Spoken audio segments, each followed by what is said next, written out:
Is it? It's Drake. Yeah, what's happening? We're here. We're live. The whole crew is here. Freddie's here. AJ's here.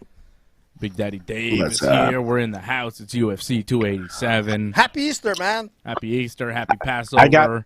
Happy Kwanzaa. No, happy Ramadan. Ramadan. Party.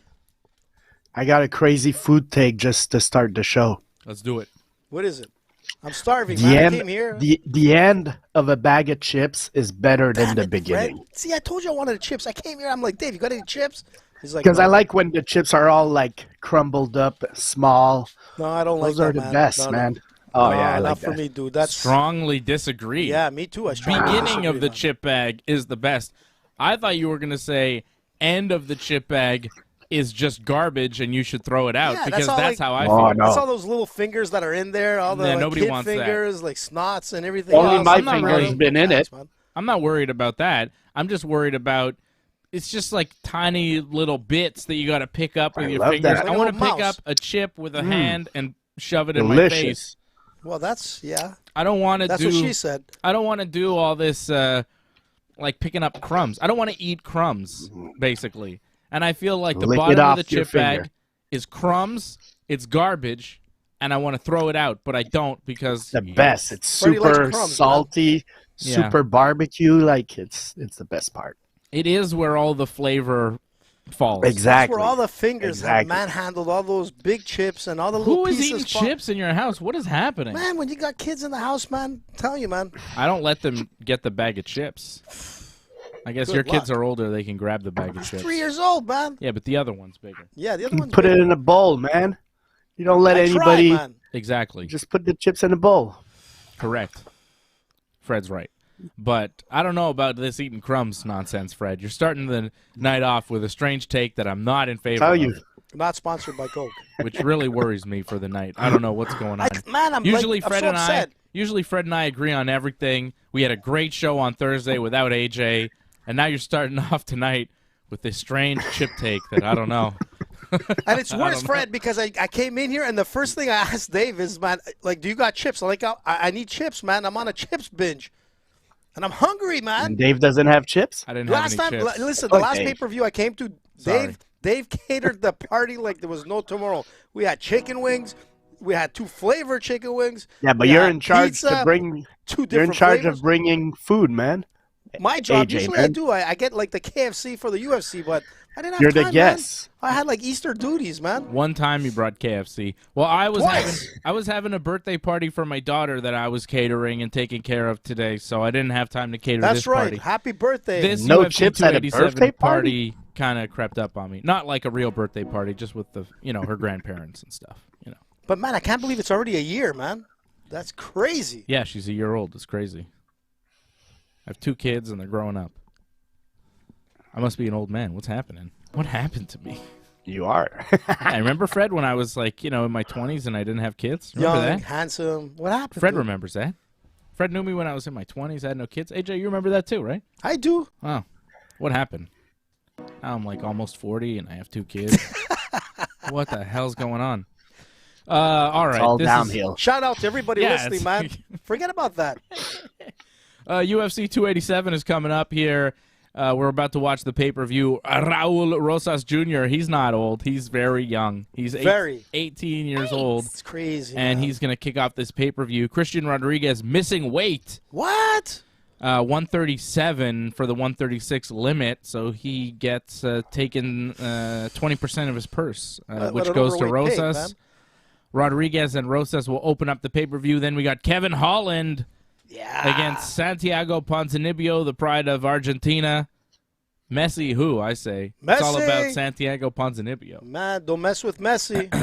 Well, yeah. World Cup champion. I guess you shouldn't mess with him. He's pretty good at soccer. Damn. Adrian Yanez against Rob Font.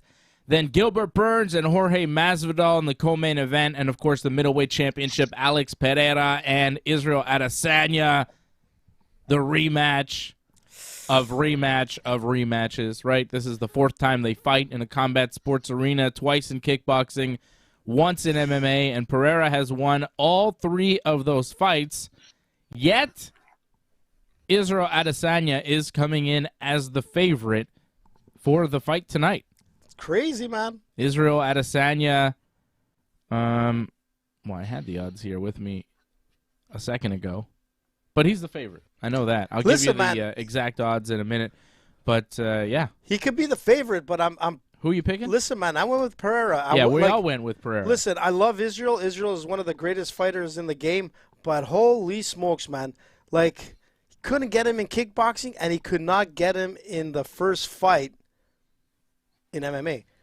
It's gonna be the same story, man. Pereira's a big guy, much bigger than Israel, and man, if it's that stand-up game, he's got that edge. I feel for Israel, man. This is tough. This is tough to swallow. If he loses tonight, man, it's a big blow on his ego, man, and it's gonna be I think a big blow to Drake, man, because I think Drake put down. I think Drake put down Israel and he put down Masvidal. He put in some big bucks. If he wins tonight, Drake, I'm sure he didn't listen to us, because who picked like Israel and Masvidal out of you two guys? Anybody? No. None, exactly. So Drake should be listening to Ringside again, because if he wins, mind you, it's $6 million, man. Drake bet $900,000 on Adesanya to win by knockout. By knockout too. Okay, Drake, hypnotize me. And he's got bets on Mazvidal. What did he bet exactly? I'll tell you what Drake bet, and then we'll tell you who we think is winning. We all have Pereira winning the rematch. He's not a huge favorite. It's minus 138 Adesanya, Pereira plus 112. So it's not a huge favorite there, Adesanya. But Drake is going with the favorite, the former champion. But Dave, yeah, let's stop about Drake and put the spotlight on AJ, because I saw AJ picking Masvidal, and I'm like, what? Yeah, did you see my post? What the hell? I went with Masvidal, guys, and I'm going to tell you something. What people fail to realize is that Gilbert Burns, when he gets to the ground, it's amazing. But to get to the ground, Masvidal can pretty much stuff all those takedowns. Not too many guys have brought Masvidal down to the ground. And if it's a stand-up game, I'm telling you, Masvidal is going to do what Masvidal does. He's going to hurt him, man. I think, and you know me, I'm a big, Gilbert Burns fan. I love this guy. This guy was an ADCC champion, IBJJF champion. This guy comes to jiu-jitsu. He's the real deal. He's solid, massive, but it's going to be hard to take Masvidal down. And if he can't do that, he's going to be forced to stand up. And if it's going to look at the toe-to-toe, man, Masvidal is going to beat him. Okay, I like it. I love that you have Masvidal. I love that you have all these accomplishments for Burns. You're like, he's a champion ADCC, blah, blah, blah.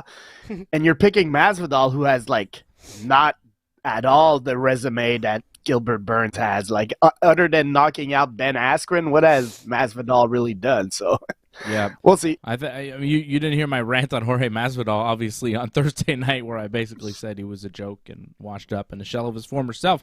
Here are the Drake bets for UFC 287. Tell you what Drizzy is putting down. $400,000 on Adesanya to win by knockout to win $1.8 million, which is pretty good.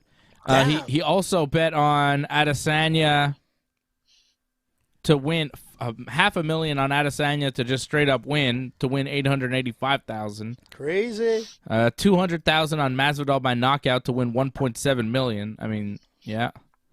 And Mazvidal just to win $300,000, $1.4 million. So Drake could make $6 million on his bets, but he could also lose, let's see, $500,000, $1 million, $1.4 million on these UFC bets. And if you agree with Freddie and I, Drake will lose $1.4 million on his bets, which is actually nothing to Drake somehow. But it's like pocket change. Give it to Ringside Report, man. Join the network, support the network.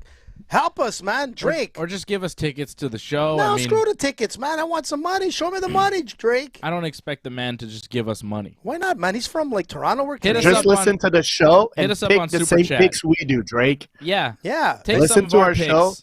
Yeah, exactly. Jake Paul did, and he made money. Did that happen? I'm just saying. I don't know what you're talking about. I know what I'm talking about. Okay. Jake knows what I'm talking about. Well, but Drake doesn't. I'm going with Masvidal to lose tonight to Gilbert Burns. I'm going with Pereira to beat Israel Adesanya.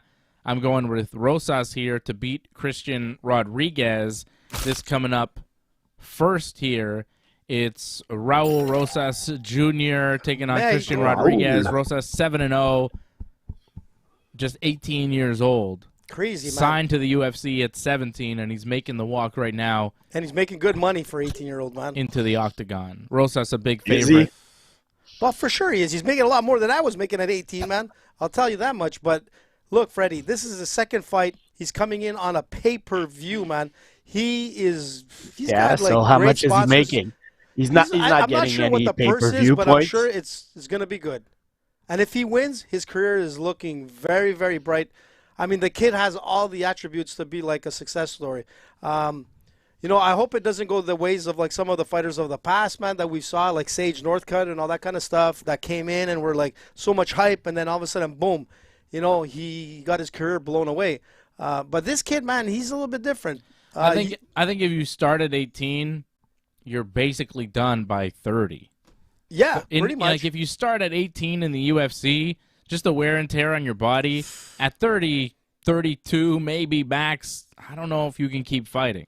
I think starting this young just means that you're going to have to retire young. And I don't know if that's necessarily a bad thing. But you look at a guy like Rory McDonald who started so young, like he retired pretty young for an MMA fighter, right? Yeah, but it really depends on what division, man. If you're like a heavyweight or a light heavyweight, there's a lot more wear and tear on the body, that's for sure. But well, Rory was a welterweight. Yeah, the guy is 33 years old now, and he retired what, a year or two ago? Yeah, about 2 years ago. Yeah, he retired at 31. That's what I'm saying. When you start really young, usually the guys who start really young get a lot of mileage. Yeah, it's you know, sometimes they have great careers. Like Rory McDonald, he fought for a title, he could have been world champion. True. Like Rosas might get to that point. I'm just saying, usually by like your early 30s, you're kind of wrapping up your career. Fighting out of Mexico, man, he's got a lot of fans behind him. Every time I keep looking at this kid, he reminds me of a young version of Bigfoot Silva. I don't know if you can see that in him, but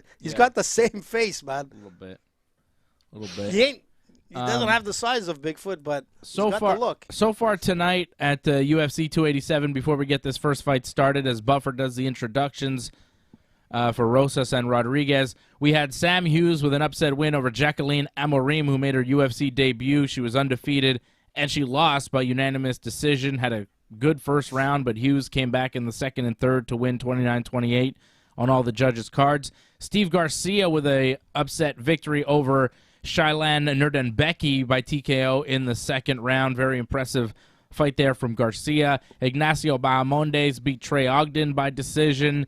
Lupi Godinez over Cynthia Calvillo by split decision in a very close fight that I'm not sure went Godinez's way. It was close. Joe Pyfer looked really good. Just 3 minutes, 15 seconds to knock out Gerald Mearshart. Luana Pinheiro over Michelle Watterson by split decision, another very close fight. And that I thought maybe Watterson won. It was tight. And Gastelum, Kelvin Gastelum, with a solid victory over Chris Curtis.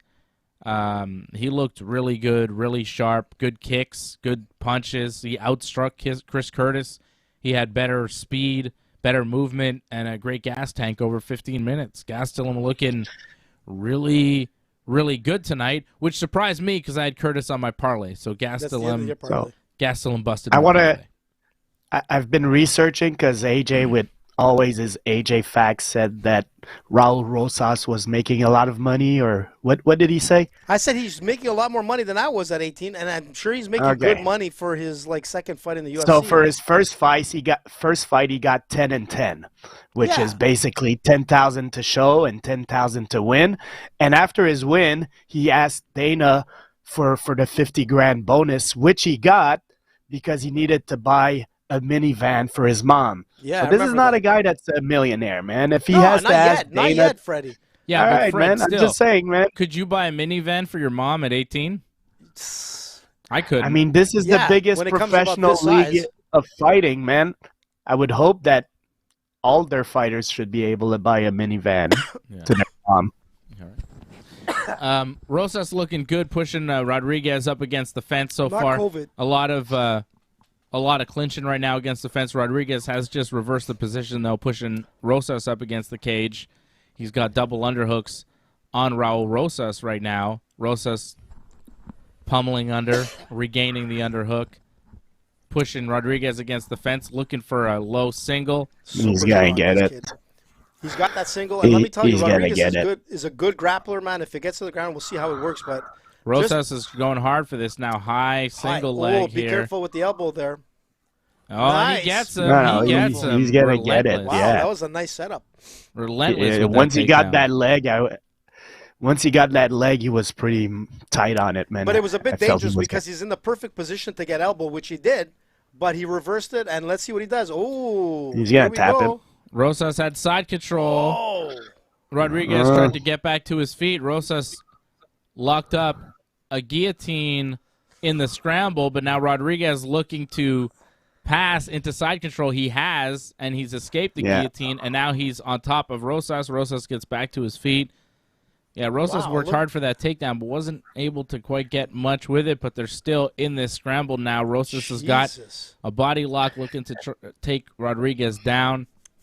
They're up against the fence, clinched up here, with Rosas working for another takedown. Oh, he kind of got him down to one. I'm liking what I see from Rosas here. The only thing that would scare me is if he, like right now, he's spending a lot of energy to get those takedowns. So hopefully he doesn't spend too much. Oh, somebody lost something. Rodriguez lost his mouthpiece. And the one thing, Freddie, is that you're absolutely right. Like, he's relentless. He just keeps, like, he's on him. He's not giving him any chance to, like, separate. He's in that clinch. He's controlling the body. And the kid is 18 years old, man. He'll be able to go 3 rounds like it's nothing. And you can see Rodriguez is, like, struggling to, you know, put something together. But, man, Rojas, second fight in the UFC, 18 years old. If he wins this fight, and what I'm seeing right now, this kid has, like, a crazy future. He jumps on the back. Jesus. Of Rodriguez. Jumps on his back. See how fast that was very beautiful. Quite a leap. Nice. And he's got a body triangle, too. This kid could be dangerous here for Rodriguez. That was he's going to tap him, man. He's gonna try I think he's going to tap him, man. He's got 1 minute and 50 seconds to do it. Lots of time. He's got but you're in a good position right now. Yeah, let's see. Oh, boy. He's on his back with Rodriguez standing. Rodriguez is going to try to drop to the ground. Rosas has a body triangle. Rosas trying to work that rear naked choke, but Rodriguez is defending pretty well here. Nice. He is. Yeah. Just get that thumb in, man. He's just got to protect his neck. Get the thumb in. Let's go. Protect your neck. There's a thumb. There we go. There you go. Rosas is under the chin here. This could be big trouble for Rodriguez. Rodriguez is fighting the hands hard. He made a mistake there, man. Now they're sitting back to the ground. I think that's going to help Rosas. Rosas. Be in trouble here. Yeah. Rosas is squeezing hard. I don't think he's quite under the chin anymore. He was for a minute. Yeah. Oh, he's not quite getting the rear naked choke here. They're on the ground with Rosas on Rodriguez back with a body triangle. He's working for that rear naked choke. Come on, man. I was just talking about this yesterday at Jiu-Jitsu, saying I don't love the body triangle for Jiu-Jitsu because the only thing, like, it's a good position to have, right? To have the back and the body triangle like Rosas has now. But you really only have to defend one thing, the rear naked choke. You have to look to get away, but the only thing you're really going after is that's it, because your legs are kind of stuck in that position where they can't do much else. You're not going to spin for an armbar. You're not going to do much else. Well, you have to open up. You have to open up to do something. But keeping that body triangle, you really only have the rear naked choke as an option for offense. But in MMA, you have punches and stuff, so it's different. But here, Rosas not able to finish with the rear naked choke. Stays on the back of Rodriguez as the time expires in round 1. But a really good round for Raul Rosas Jr. Jesus. Look, he won the round, but he wasn't able to finish Rodriguez. But you got to figure Rodriguez that's his game. Close. He was close to getting caught there. He might get caught. That should be a 10-8. He's a great grappler, that should be a 10-8. You think? Yeah, I mean, so close, too, man. There wasn't I much could see Rodriguez this. did. Yeah, Rodriguez was on the defensive the whole round. Yeah. Rosas was trying to attack multiple times, tried to go for that rear naked choke. No, man, I think it's definitely his round, and I could see it being a 10-8. Yeah, I'm on your side, Freddie. I agree with you on that. And the kid is ready, man. He's already up, man. This kid is fired. I mean, he had enough time to close it. Rodriguez fought it well. A great grappler. He knows the game. But the only thing I would have done when he was on the back, if he couldn't get that choke in, he should have thrown in a little bit more punches. That's the only thing that was lacking on Rojas in that first round. I thought he was going to get it. Yeah, and he had a lot of good positions. He had it at one point when I said the thumb was through. But it wasn't deep enough. Rodriguez kept his chin down, and Rojas goes for that single. He shoots for that single, man, George St. Pierre style. Here goes Rodriguez sits into it, gets on top. Yeah. That was good defense there from Rodriguez, and now he's in top position. Let's see what he does. He's trying to go to side control. Oh, he's got the back of Rojas. But Rojas did the same thing in the first round, so yep. I expect him to. Great defense, man. Great defense. He gives his back to get back up, but it works for him. He did the exact same thing in the first round. He's got to be careful, man, because that elbow, Rodriguez throws that right all the time, right elbow, and it's hit twice the mark. Let's see what happens in the clinch here. They're back to their feet here. Got to be careful, up, man. Both kind of in the whizzer. Be careful. And they separate. A lot of grappling in this fight. Grappling heavy. Not a lot of this, right? Not a lot of just striking. They haven't done much. Yeah, there wasn't much striking. Just kind of stand-up kickboxing style. And there, Rosas really wrestling heavy. Shoots again for the takedown. And a nice level change. Oh, yeah, big time. But he didn't get the takedown exactly, and now again clinched up against the fence. He's got his back, though. And he's trying to drag him to the mat, right? Got a body lock on the back. Is he holding the fence? Come on, Rodriguez. I don't think he is. It looked like it. I saw the fence move, man. I mean, not like it was pushed. It looked like it was like pulled in and out. I'm telling you. Hard to tell from our angle that we're getting on the TV. Look at this. Nice. Oh, he's trying to climb that back again. He probably will. He's relentless, man. He's going to get it. Like, whether it's by jumping on the guy or... Be careful. You see how he puts himself in that position? That was a really nice defensive move in the scramble by Rodriguez. Winds up on top. But you see, Rosas continues to move. Like what Freddie's saying, he's relentless. He never stops moving. And he's in a north-south position. I mean, he's using his feet up against the octagon. I don't know what he wants to do. He's just trying to push away. But Rodriguez has him pinned down now, up against the cage, inside control, and he just landed a good little elbow. This is a really bad position for Rosas. Rosas trying to roll. Gives up his back for a moment, rolls again. Smart move. Tries to spin to the leg, but look at Rodriguez, the way he just sprawled out of that and kept his weight down and stayed on top. Rosas is still in good shape, but he lost a little bit of that energy, man. He's not as fresh, of course, because it's the second round. But, yeah, he spent a lot of energy on those takedowns. And also, let's see, maybe Rodriguez could turn the things around and win the last 2 rounds. Well, right now, just using that weight, staying on top, Rodriguez is looking good.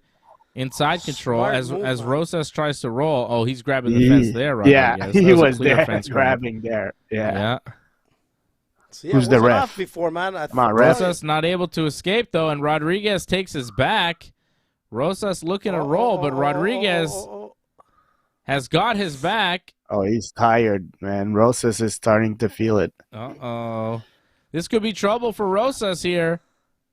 Rodriguez has his back. Now he's got the body triangle. They've only got just over a minute to work, but this is a big, big moment here for Christian Rodriguez. And I don't know. Maybe the first round was 10-8. Maybe it wasn't, but it might not matter. He might get a finish here. He's on his back. Oh, big punches. Oh, looking for that rear naked choke. Trying to get under the chin. Landed punches as he looks for the choke. He had a good opportunity to close it up. Yeah, I'm surprised he didn't attack more for that rear naked. He's threatening the choke and landing punches with the other arm. It looks like his chin is way exposed. He could just kind of grab it. Yeah, I'm saying he had like good opportunities. Twice at least, really I was surprised that he let go of it. Yeah. Yeah.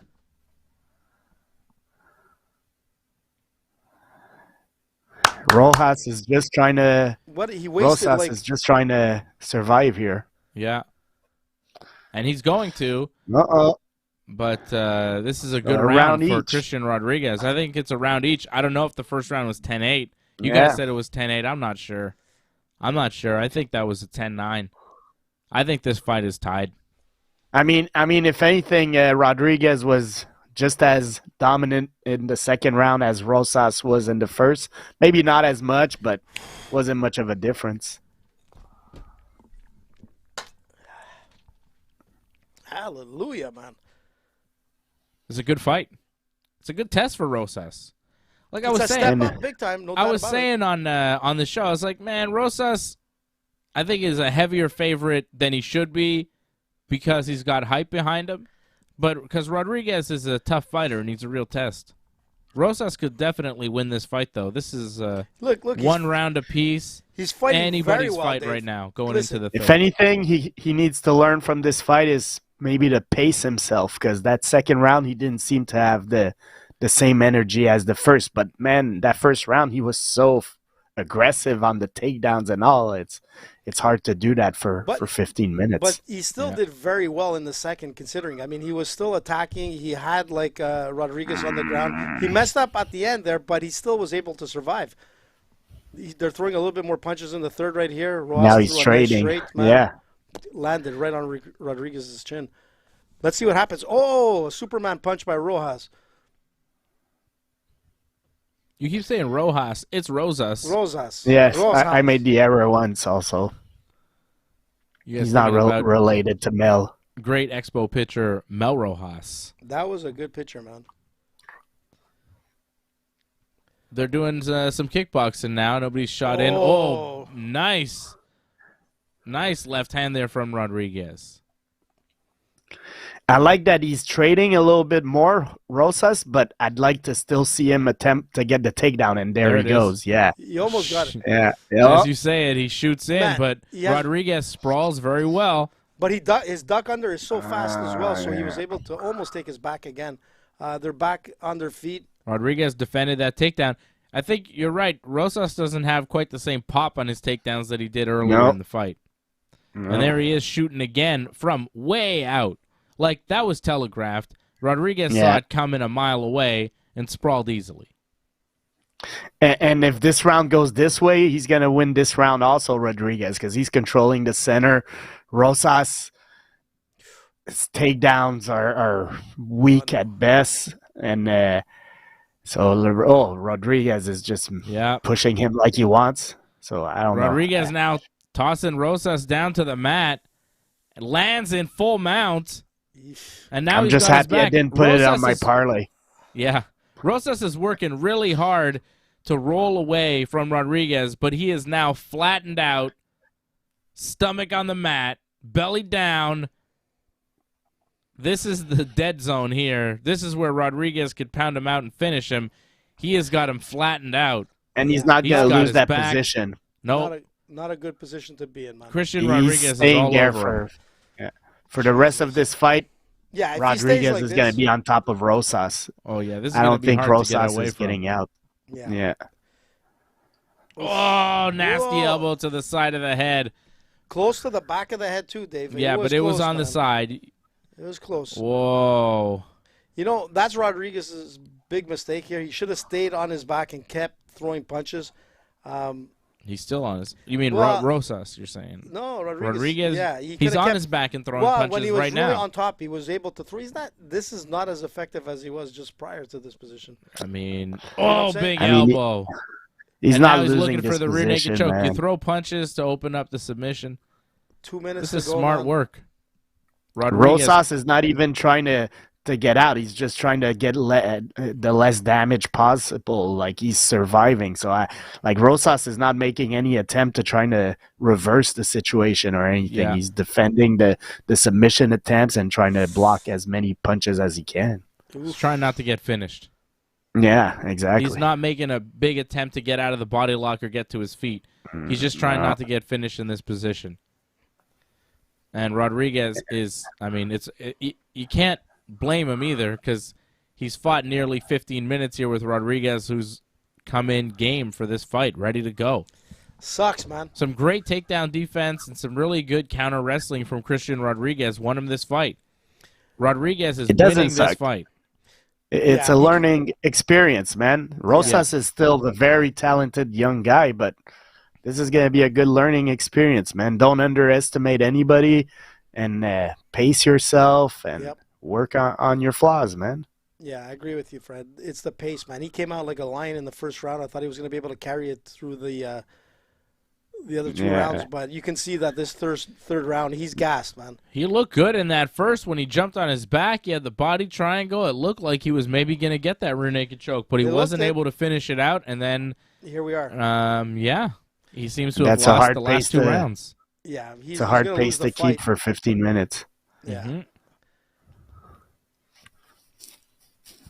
It sucks. What happened? Mike moved away or something. Did it? Yeah, get your mic in your face.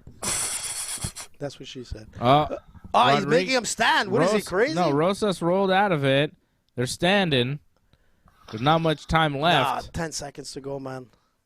You got to go for a Hail Mary here. Rodriguez is going for it, too. He doesn't need to go for it. He's winning this fight, but he's, like, getting aggressive, looking for a knockout, standing up. That's it, man. Wow. Good fight. Should be a decision win for Christian Rodriguez, 29-28. Sucks, man. I feel bad for the kid. I mean, he was doing so well. Or do you guys think it's a draw? Because if it was a tough one. If the first round was 10-8, then the fight's a draw, right? Yeah, we'll see. I can see that happening, but I don't know. It's probably a win for Rodriguez. Yeah, I think so too. I think Christian Rodriguez just won that fight, winning the second and third rounds. It's too bad, I mean, it's good for Rodriguez. He fought well. He came back from like almost a loss in the first round, but I agree with Freddie, man. It's the pace. This is what killed the kid. He wasn't able to in the third round, man. He was like done. And look at this elbow to the sternum. I think this really didn't help him in the second round. That's just some great wrestling from Christian Rodriguez. He out-wrestled him. Well, that's his specialty, man. The grappling game. But, he didn't panic. While Rosas was dominating him in the first round, he didn't panic and he conserved his energy. He survived, and he was the guy with the bigger gas tank at the second round. So yeah. Look, he missed weight, this guy, and everything. I don't know if that was a difference. He missed weight by a pound. Yeah, it's not much. Huge. No. Plus 190 underdog Christian Rodriguez looks like he just cashed in. Let's see if it's a draw. I don't think so. I'll get a little volume on this TV here in front of us, see what Buffer says. Give you the decision as it happens here, UFC 287. After 3 rounds. 29-28 unanimous decision, Christian Rodriguez. There we go. As it should be. 29-28, Christian Rodriguez gets the unanimous decision win over the kid, Raul Rosas Jr. The 18-year-old gets his first UFC loss, his first pro loss. Huge win for Christian Rodriguez. Big win for him on pay-per-view. And we're off and running on this UFC 287 pay-per-view. Shout out to everybody watching us here on YouTube. Shout out to everybody watching us over on Rumble. We've got good viewership on YouTube, on Rumble, on Twitch, on Twitter, on Facebook, all over the place. The Ringside Report Network is here for you, covering everything UFC, WWE, AEW, and beyond in the world of combat sports. WWE and UFC combining forces. We've been combining WWE and UFC for almost 20 years here on the Ringside Report Network. And going strong, brother. That's right, man. Big win there for Christian Rodriguez. Listen, next fight up is Kelvin Holland and Santiago Ponzanibio. I was going to say Rodriguez is only 25 years old. You know, he's a young guy himself. You know, a lot of potential for Rosas or Rojas, whatever you want to call him. Rosas. I mean, you can call him by his name. I feel bad for the kid, but you know what? He didn't pace himself. He's going to learn. He has a lot of talent. It's his first loss. 18 years old. He has a long career. But you know what? It's how you rebound that counts, right? And we'll see how he does in his next fight. And I'm sure it's not going to be an easy fight. They're not going to give him any shoe-ins for this kid. I think he needs to win, you know, someone who's been in the game a while. You know, he doesn't have to have any, like, give me fights. You know, Rosas has to fight someone like a Rodriguez again. Yeah, but see, that's really dangerous to do to a kid who's so young and inexperienced. That's why I don't know if it's the best thing to be 18 and in the UFC in the major leagues. It's tough. Man, it's tough to survive. He looked good in the first round, man. You couldn't say anything but holy smokes. He almost beat him. There's Jamal Hayes. Hey, there's my buddy, man. Vitor Belfort being Vico Graham. Vito. Hey, Donald Trump. Trump. Donald Trump in attendance, sitting next to Kid Rock. Wow, I'm pretty sure that's Kid Rock. Kid Rock and Donald Trump in Miami, sitting front row at the UFC pay-per-view in Miami. That is crazy, man. Woo, that's nuts, man. See, that goes to show you, man. What? Look Never at the met support, a motherfucker man, quite from like number them. 45. Poor Trump. Poor Trump, you know. He looked good, man. He was happy. He had his beer there. He had, like, Kid Rock next to him. Listen. What more do you want? Before this guy was president of the United States, he got to hang out with high society, celebrities that didn't absolutely hate him, people that tolerated him. What do you think Kid Rock is?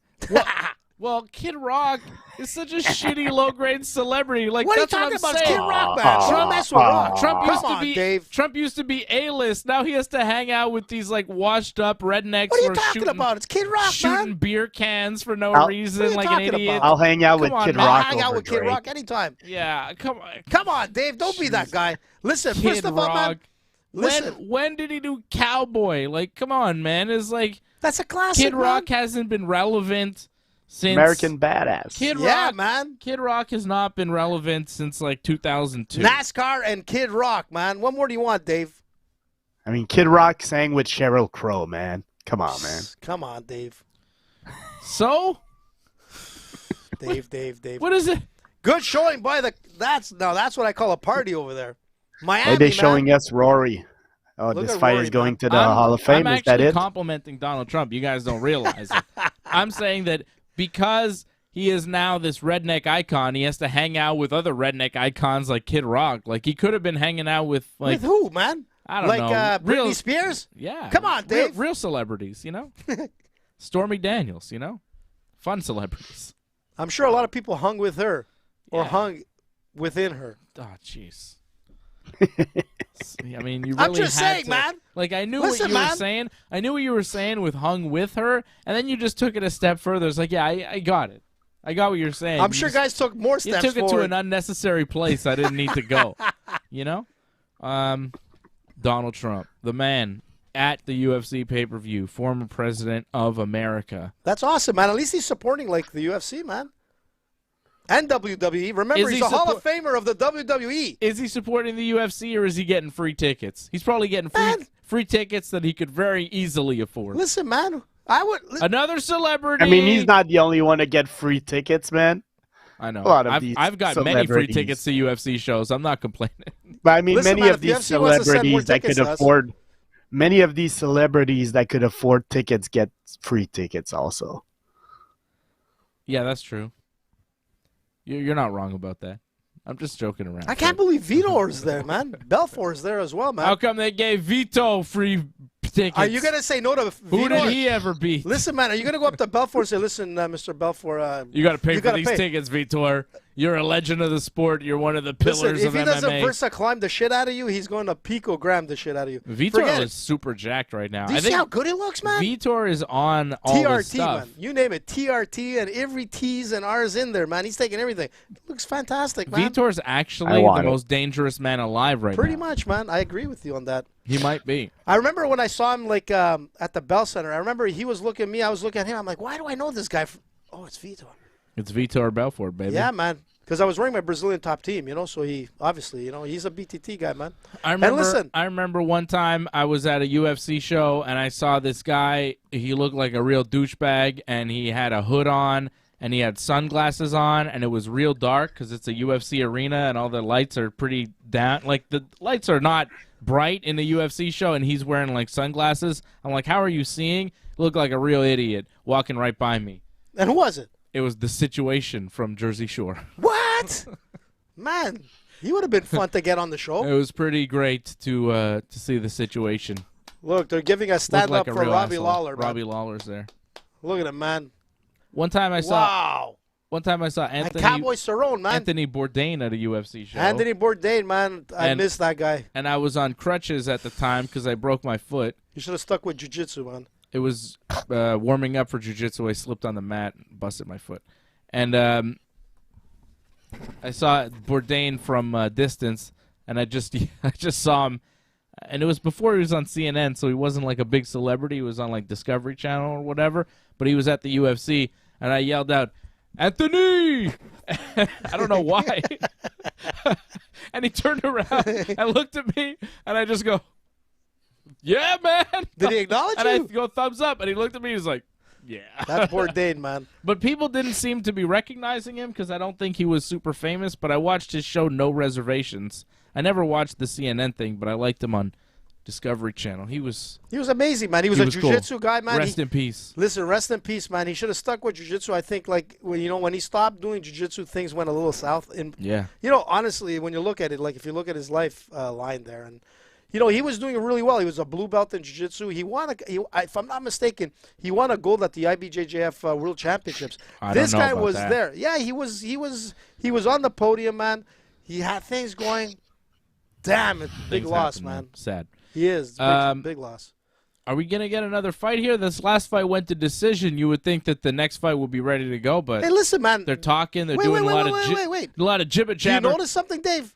Daniel Cormier has a knife on his desk. That he has a knife on the desk. There's a knife. And he's got a Starbucks cup. Yeah. Are they sponsored by Starbucks? Well, they need coffee. So there's a coffee. You see the desk now with Joe Rogan and John Anik and Daniel Cormier, and they have papers in front of them. And I think that's Joe Rogan with a pocket knife in front of him. I think that's Joe Rogan's desk there. It's not Daniel Cormier. I believe that is Rogan with a knife on his desk, a little pocket knife, which I think is fantastic because it looks like a good. I'd say a good. If the blade would come out, it's probably about 5-inch blade, man. Because also on my desk, I also have a little pocket knife. Look at this guy. Because you're not a gangster unless you have a nice goddamn pocket knife. Should I be worried, dude? On your desk. I mean, you got to be ready for AJ. Man? You should be. Look at this thing. Look at this. Anyways, Rogan's knife was much bigger than this. No, it's about Chinese the same size. Made knife here. This is not Chinese-made knife. It is. No, it isn't. Are you sure? Yeah, because this is stainless steel. Well, no, stainless whatever. It says just stainless. I don't know if it's steel. This is a Groman from Pictou, Nova Scotia. They make these knives in Nova Scotia. Okay, this is a Pictou, man. Nova Scotia made knife from the Groman factory. Groman makes some of the best knives in the world. This is one of the best pocket knives you could get. This is Canadian-made, Nova Scotia-made pocket knife. This is no fucking around China. Sorry, man, it looks like something out of the dollar store. No, it doesn't. This is legit. Okay, so I apologize, man. Canadian-made, You're sounding like Donald Trump right now, Dave. What you got against China? We just China. That one, man. What's up, Dave, man? That's not the Dave we know. I'm saying I'm a true patriot, and I buy my things that are Canadian-made as much as possible. Nova Scotian-made, especially. If I can buy a Nova Scotian product, I will, guys. Listen, man, keep showing it. Maybe we'll get them as a sponsor. Groman knives. Groman knives are the best knives in the world. I've got tons of Groman knives. I love going to the Groman store every time I'm in Pictou. Why are you carrying that in the studio, first of all? I always have a pocket knife on my desk because it's useful to have a knife. You never know when you're going to need a knife. You never know when you're going to need a gun. Damn, you man. never know Freddie, did you see that? He's got a... It's not a real gun. It's a cap gun. It's a toy. But AJ might get one. Don't fool around with me, man. I'm Napolitan. Nabbly dabbly.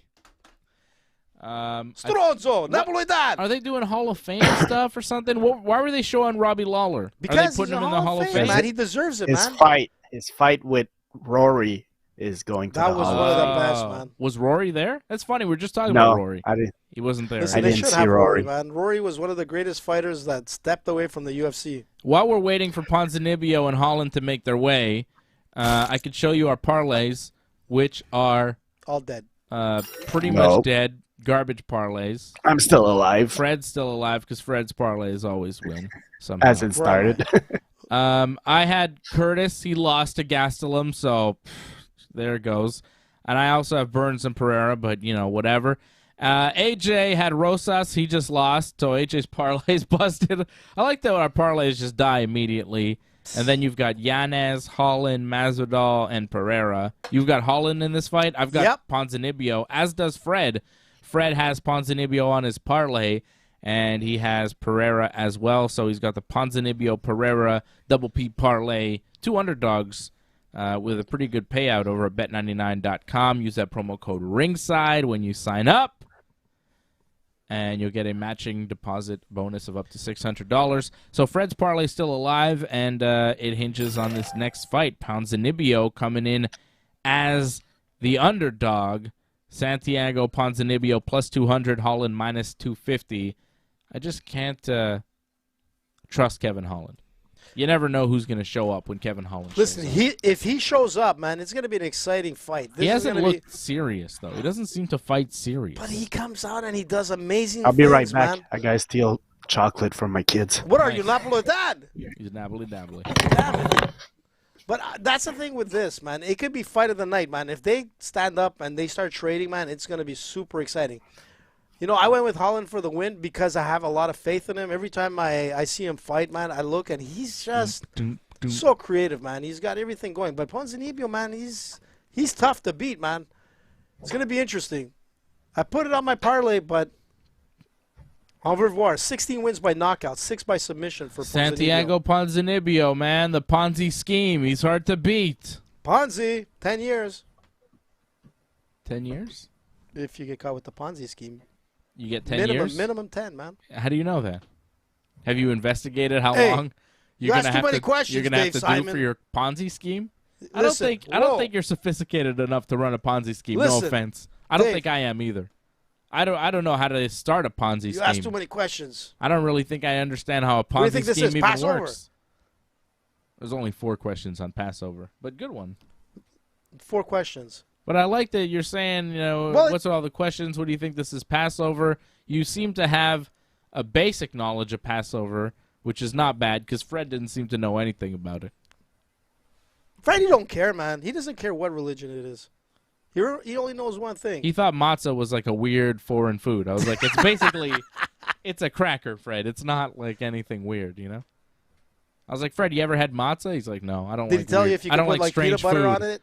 I'm like, it's not strange. It's, I like to put haroset. Freddie likes crumbles from chips, man. Think about it. Yeah, he likes chip crumbles. How come he can't eat some matzah? Did he talk some NASCAR on Matzah's Thursday? pretty bland, though. It's good. I mean, Fred likes the flavor of the chips in the bottom. Yeah. Matzah, there's not much there. He wouldn't go for that. The flavor's not great. There's not much flavor. It's not like an Anthony Bourdain special. You got to put something on matzah or fry it up in cinnamon and stuff, but I don't really like that. I don't like matzo ball soup either. Dude. You're old school. Yeah, I put a little peanut butter and jam on matzah, and that's fine. Peanut butter, jam, matzah sandwich. Sounds good, man. That's what I used to have at school during Passover because you couldn't have regular sandwiches. If you put bananas in there, it'd be an Elvis Presley special, man. Ooh, peanut butter. I thought he was just peanut butter banana, Elvis. No. Peanut butter, banana, and jam, too? Or jelly? Yep. Or jelly? Jelly, man, jelly. Jelly? He liked the jelly. I can with tell. His belly. Elvis seems like a guy who liked jelly. Jelly? Oh, he did, man. I don't think you're ready for Elvis's jelly. No, I wouldn't. No. AJ doesn't know what song I just referenced, but that's cool. I don't know who did. I'm sure there's some people out there. I don't think you're ready for Rumble! this jelly. Bootylicious? You remember Bootylicious? Why does that sound so Cause my body too bootylicious. Da-da-da. Doo-doo. Can you handle this? AJ, can you handle this? Freddie, can you handle this? I don't think you can handle this. My body, boo-boo. Bootylicious, man. Destiny's Child. You know what I'm saying? Destiny's Child, for sure. Who doesn't know Destiny? I don't know. Is she part of the Beyonce crew? Bootylicious. Freddie. Dude, I don't listen to that, man. Are you ready for the jelly? Freddie's a Kid Rock guy, man. Freddie loves Kid Rock. Look at Bruce Buffer's jacket, man. Holy smokes. He's always Is got he a like nice jacket. Look, he's like Leopard and Big Bird at the same time. I think I had an acid trip once and I saw Bruce Buffer's jacket. Really? I'm joking. Just coming up to you. Just the jacket. It was just the jacket. Like, just, all I saw was the jacket, It's time! He just looks like his jacket looks, trippy. It's like a weird I told pattern. you, man. Bruce Buffer has like, he's like big into collecting like posters from old movies. He has like a vast collection. Some of them sell like big money. I was flipping out. I'm like, what? Yeah, you have told me this, and I don't know why you keep bringing it up, because I didn't give a shit. Well, because you talked about the jacket coming towards you. It could have been like something interesting, man. Like a Warhol painting or something, What? All right. It's two guys that are about to fight. Oh, there's Kevin doing his like entry to Mortal Kombat. Kevin Holland, Santiago Ponzanibio. Ponzanibio, the underdog. Holland, the favorite. You see there the records. Wow, what a good crowd, man. Their in Miami, heights. man. Look at the tan on Dan Murgalata. Man. Wow, is he tan. Holland has like a pretty big reach Hey, advantage there's Logan there. Paul, man. Logan Paul's in the house. Mike Tyson's in front. I saw Everybody's Mike Tyson. in the house. I didn't see Logan Paul. Yeah, Logan Paul. Paul was there? Yeah, man. Oh, man. Greatest wrestler in WWE right now. No. Well, to you, but to me. He's He not. lost. He lost. Yeah. He lost to Seth Rollins. How good could he really be? Yeah, well, we'll see if that happens again. Come on, Holland. Look how much taller he is, eh? Bigger guy, Ponzanibio, man. Be careful. Yeah, Nice. Holland wow. is very nice tall. sidekick by Holland. Holland used to fight at middleweight, now fighting at welterweight. He looks gigantic. Yeah. 6'3", 170 Jesus, pounds. look That's how he crazy. towers over him. Holland looking good so far. Landed a little jab. Oof, whiffed on the hook. He threw that nice sidekick, which really put Ponzanibio back. I mean, he's got to throw more kicks. I think Ponzanibio trying to throw some kicks, but not really reaching the target.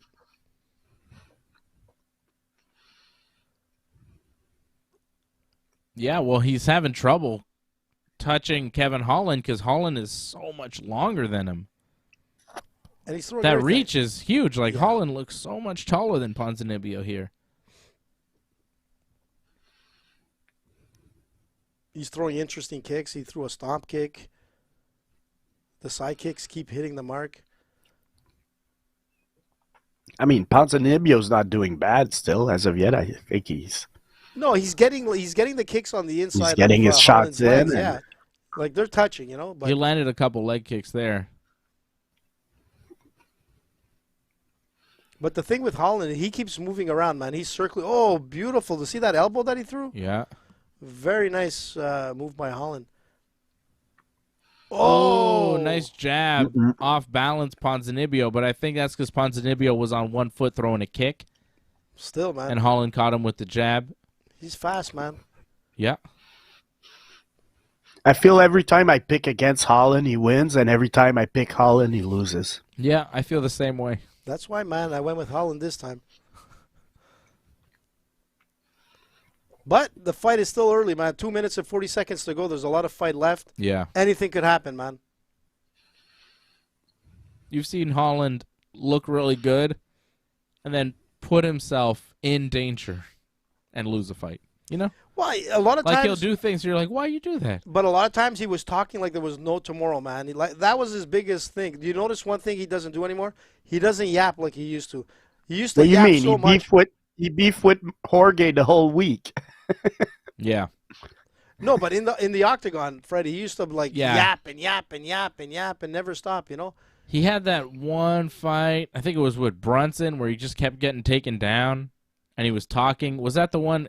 It was like empty arena. Yeah, and he just kept talking. And, they had nobody in the.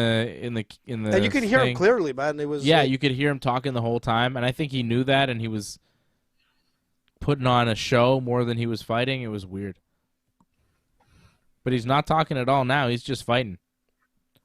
And he's looking all right, landing some kicks here, Kevin Holland. Oof. Little uppercut. Yeah, he's controlling the fight, man. Mm-hmm.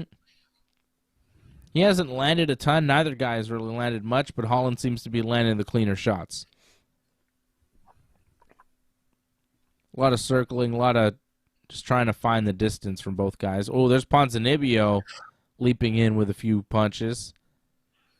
He landed a few there. Oh, he's making it a fight. That was a nice leg kick from Ponzanibio. Ponzanibio saying, you know, screw this kind of pitter-patter stuff. I'm going to come in and let the chips fall where they may.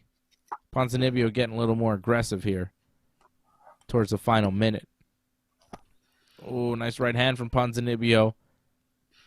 Oh, Ponzanibio's going right into the fire. You see this? Yeah. I like this. This is how he wins the fight. You can't just stay at distance and hope to land your shots. Holland is so much longer than you. You got to get in there. You got to get mean. You might have to take one to give one.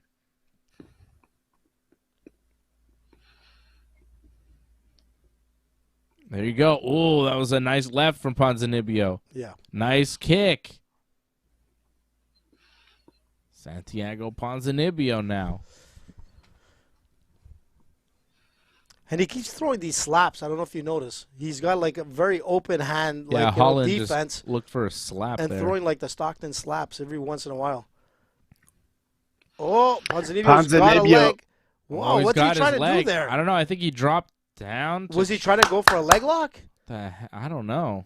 Wow, what a big mistake by Ponzanibio to end that round. That was weird. Ponzanibio had Holland's leg, and then he dropped down. He's dazed getting to the corner. Yeah, I don't know if he was trying to like go into a leg lock, and it failed, obviously. But he got clipped pretty hard. He was like a bit dazed going into the corner. Did you notice that, Freddie? Mm-hmm. I mean, strange move, and it might have cost him the round. Obviously it did cost him the round, but that didn't look good for him. What the hell was that, man? I think Holland probably won that round. Oh, I'm pretty sure Holland won that. See, Holland punched him when he had the leg, but did he? Was it the punch that dropped him when he had the leg? I don't know. Yes, it was a back fist. It was a back fist as he had that leg. So he was holding his leg. So you're telling me Kevin Holland on one leg threw a back fist that dropped Ponzanibio? Is that what happened there? That's exactly what happened. That was a weird little moment there. But that's why, it just has to be well placed. Yep. But I'll tell you what, man, as the round advanced, Ponzanibio was getting more and more comfortable with the distance, and also, we'll see. Holland probably won that first round, but Ponzanibio, towards that second half of the round, was more and more comfortable, and he had some good moments. Ponzanibio got more aggressive there, and now we're into round two. I think Holland won the first, but there's a lot of fight to go. Both guys looking pretty fresh here in the second. We saw in the first fight, winning the first round ain't like you need more than one round. Yep. Holland he tried to punch his leg there. He missed, but he went for a leg punch. It was almost like he was trying to set him up for something. I don't know. Benson Henderson used to leg punch people. Whoa, that was a nice... Oh, nice right hand from Ponzanibio, but Holland fired back. That was a good little exchange. Both guys landed. I think Ponzanibio landed the heavier shot there. I like Holland's frame at 170. At 185, he's a little small, but at 170, he looks good. He looks in shape.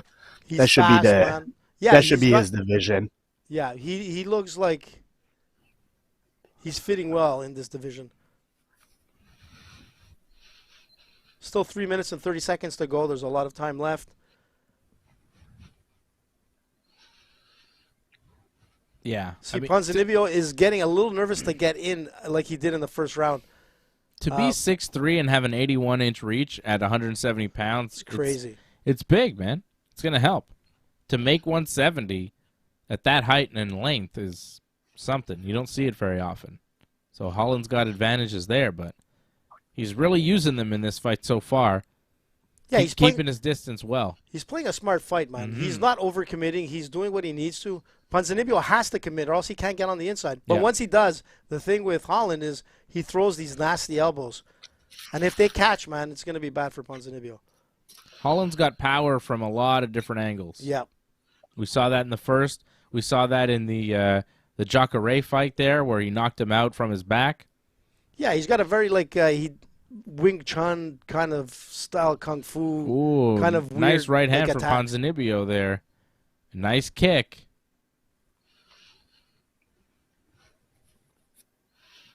Yeah, he's got a weird style. Yeah, Kevin he Holland. does like I said, like Wing Chun, like Kung Fu style, like attacks, elbows and drops from all different angles. It's interesting. This is serious, Kevin Holland here. He's not smiling. He's not joking around. This is the one I wanted to see. Exactly. Once he stays like this in this frame, man, he's a dangerous fighter. Wow. And now he's on the attack here. But he's not landing, and Ponzanibio keeps landing those leg kicks. Yeah, but I think Holland's winning this round also. This is a close one. I don't know. Yeah, there's more like I give the step more to Holland, but we'll see. Whoa. Ooh. Ponzanibio. Oh, That was a little exchange dangerous. there. That was something. Ponzanibio grabbed his leg. He had Holland's leg for a second. He threw a couple back fists as he kind of spun around. But you see, But he kind of gave up his back. He was in a dangerous position. yeah, he didn't want to hold on to that leg because he remembers the first round with that back fist. Yeah. I mean, if you're going to do something, you better do something. Just let it go and, turtle.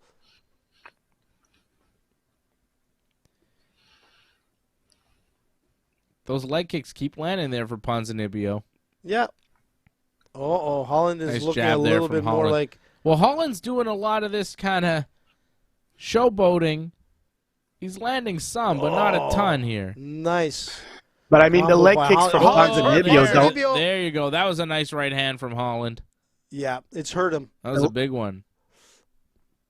Like the leg kicks from Ponzanibio don't seem to be affecting Holland much, man. He's blocking or he's absorbing them, and he continues to. He's not really switching his stance or anything. He's still in his game plan. So I think it's 2 rounds for Holland. Staggered him again, man. You might be right after that last exchange. That was the most meaningful one of the fight there, that big right hand.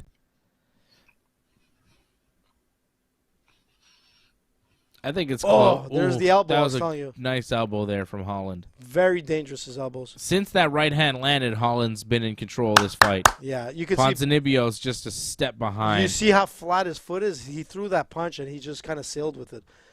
He's got blood coming from somewhere. Yeah, too. I'm not sure where it's coming from, the nose or the ear. It's yeah, his the nose. Yeah. He got busted up there towards the end of this round.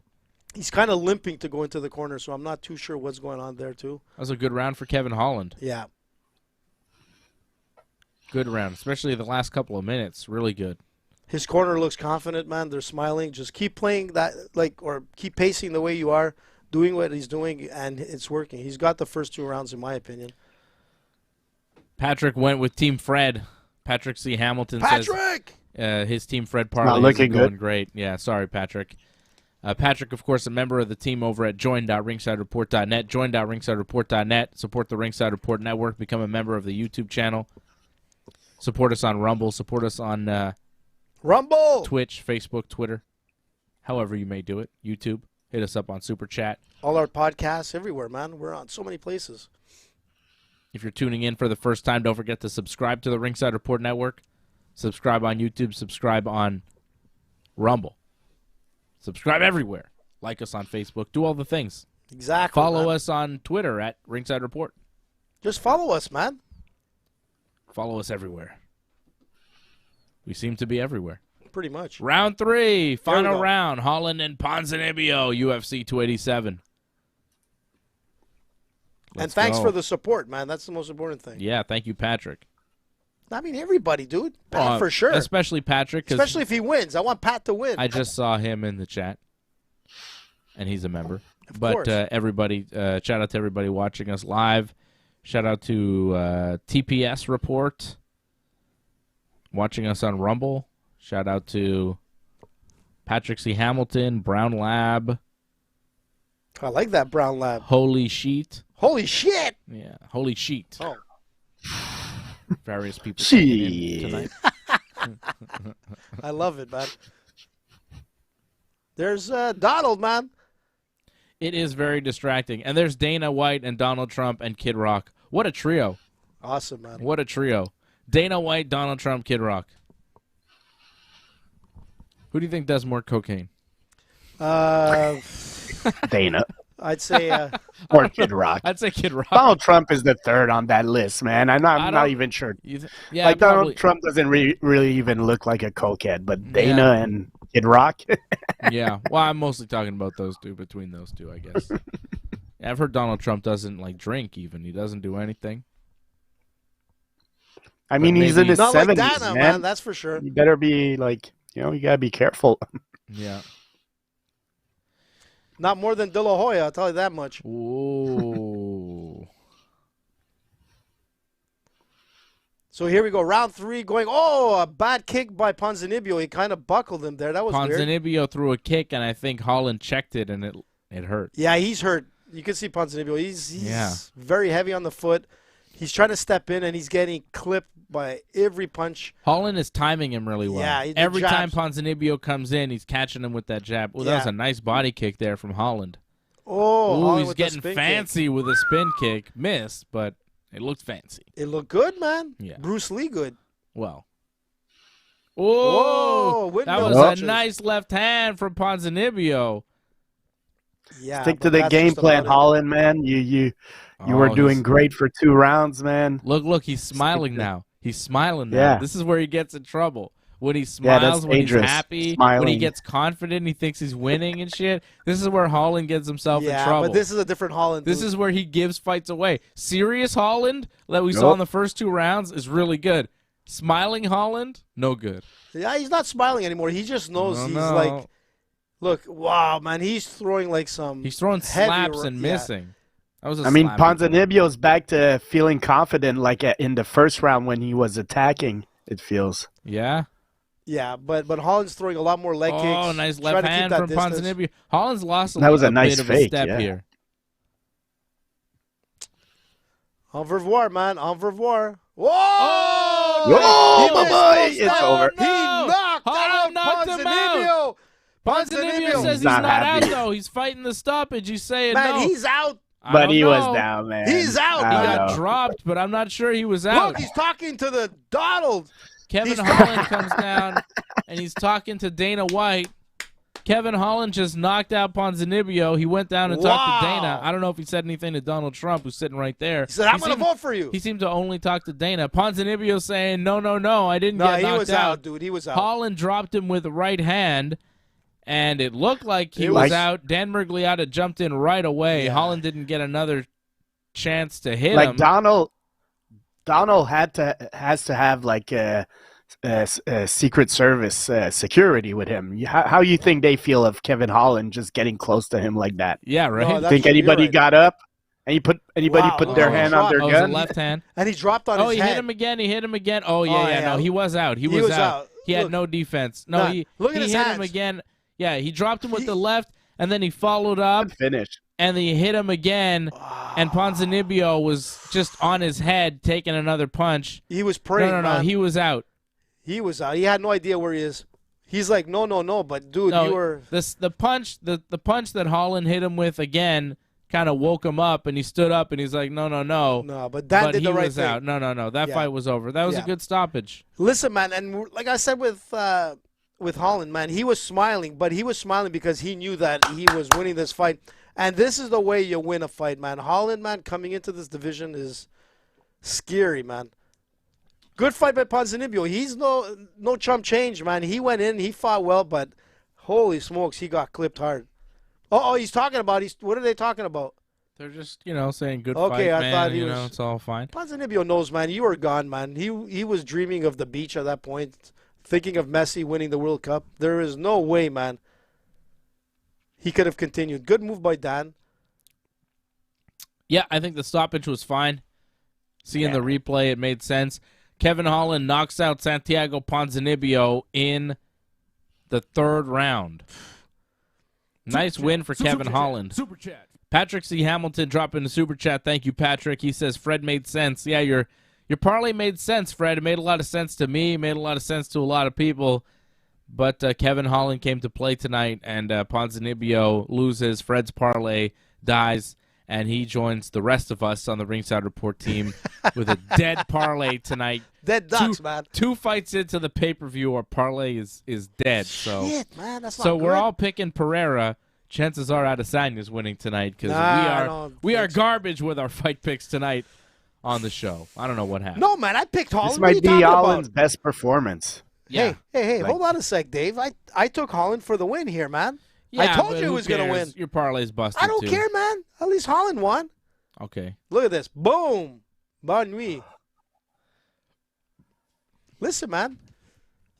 Well, I didn't put either of these guys on my parlay because, but I took Chris Curtis, and he lost to Gastelum, so that's how my parlay died. But I think the rest of my parlay was pretty damn strong. Gilbert Burns and Alex Pereira, but we'll see. I took Kevin Masvidal, Holland man. saying? Holland usually talks trash. Let's hear.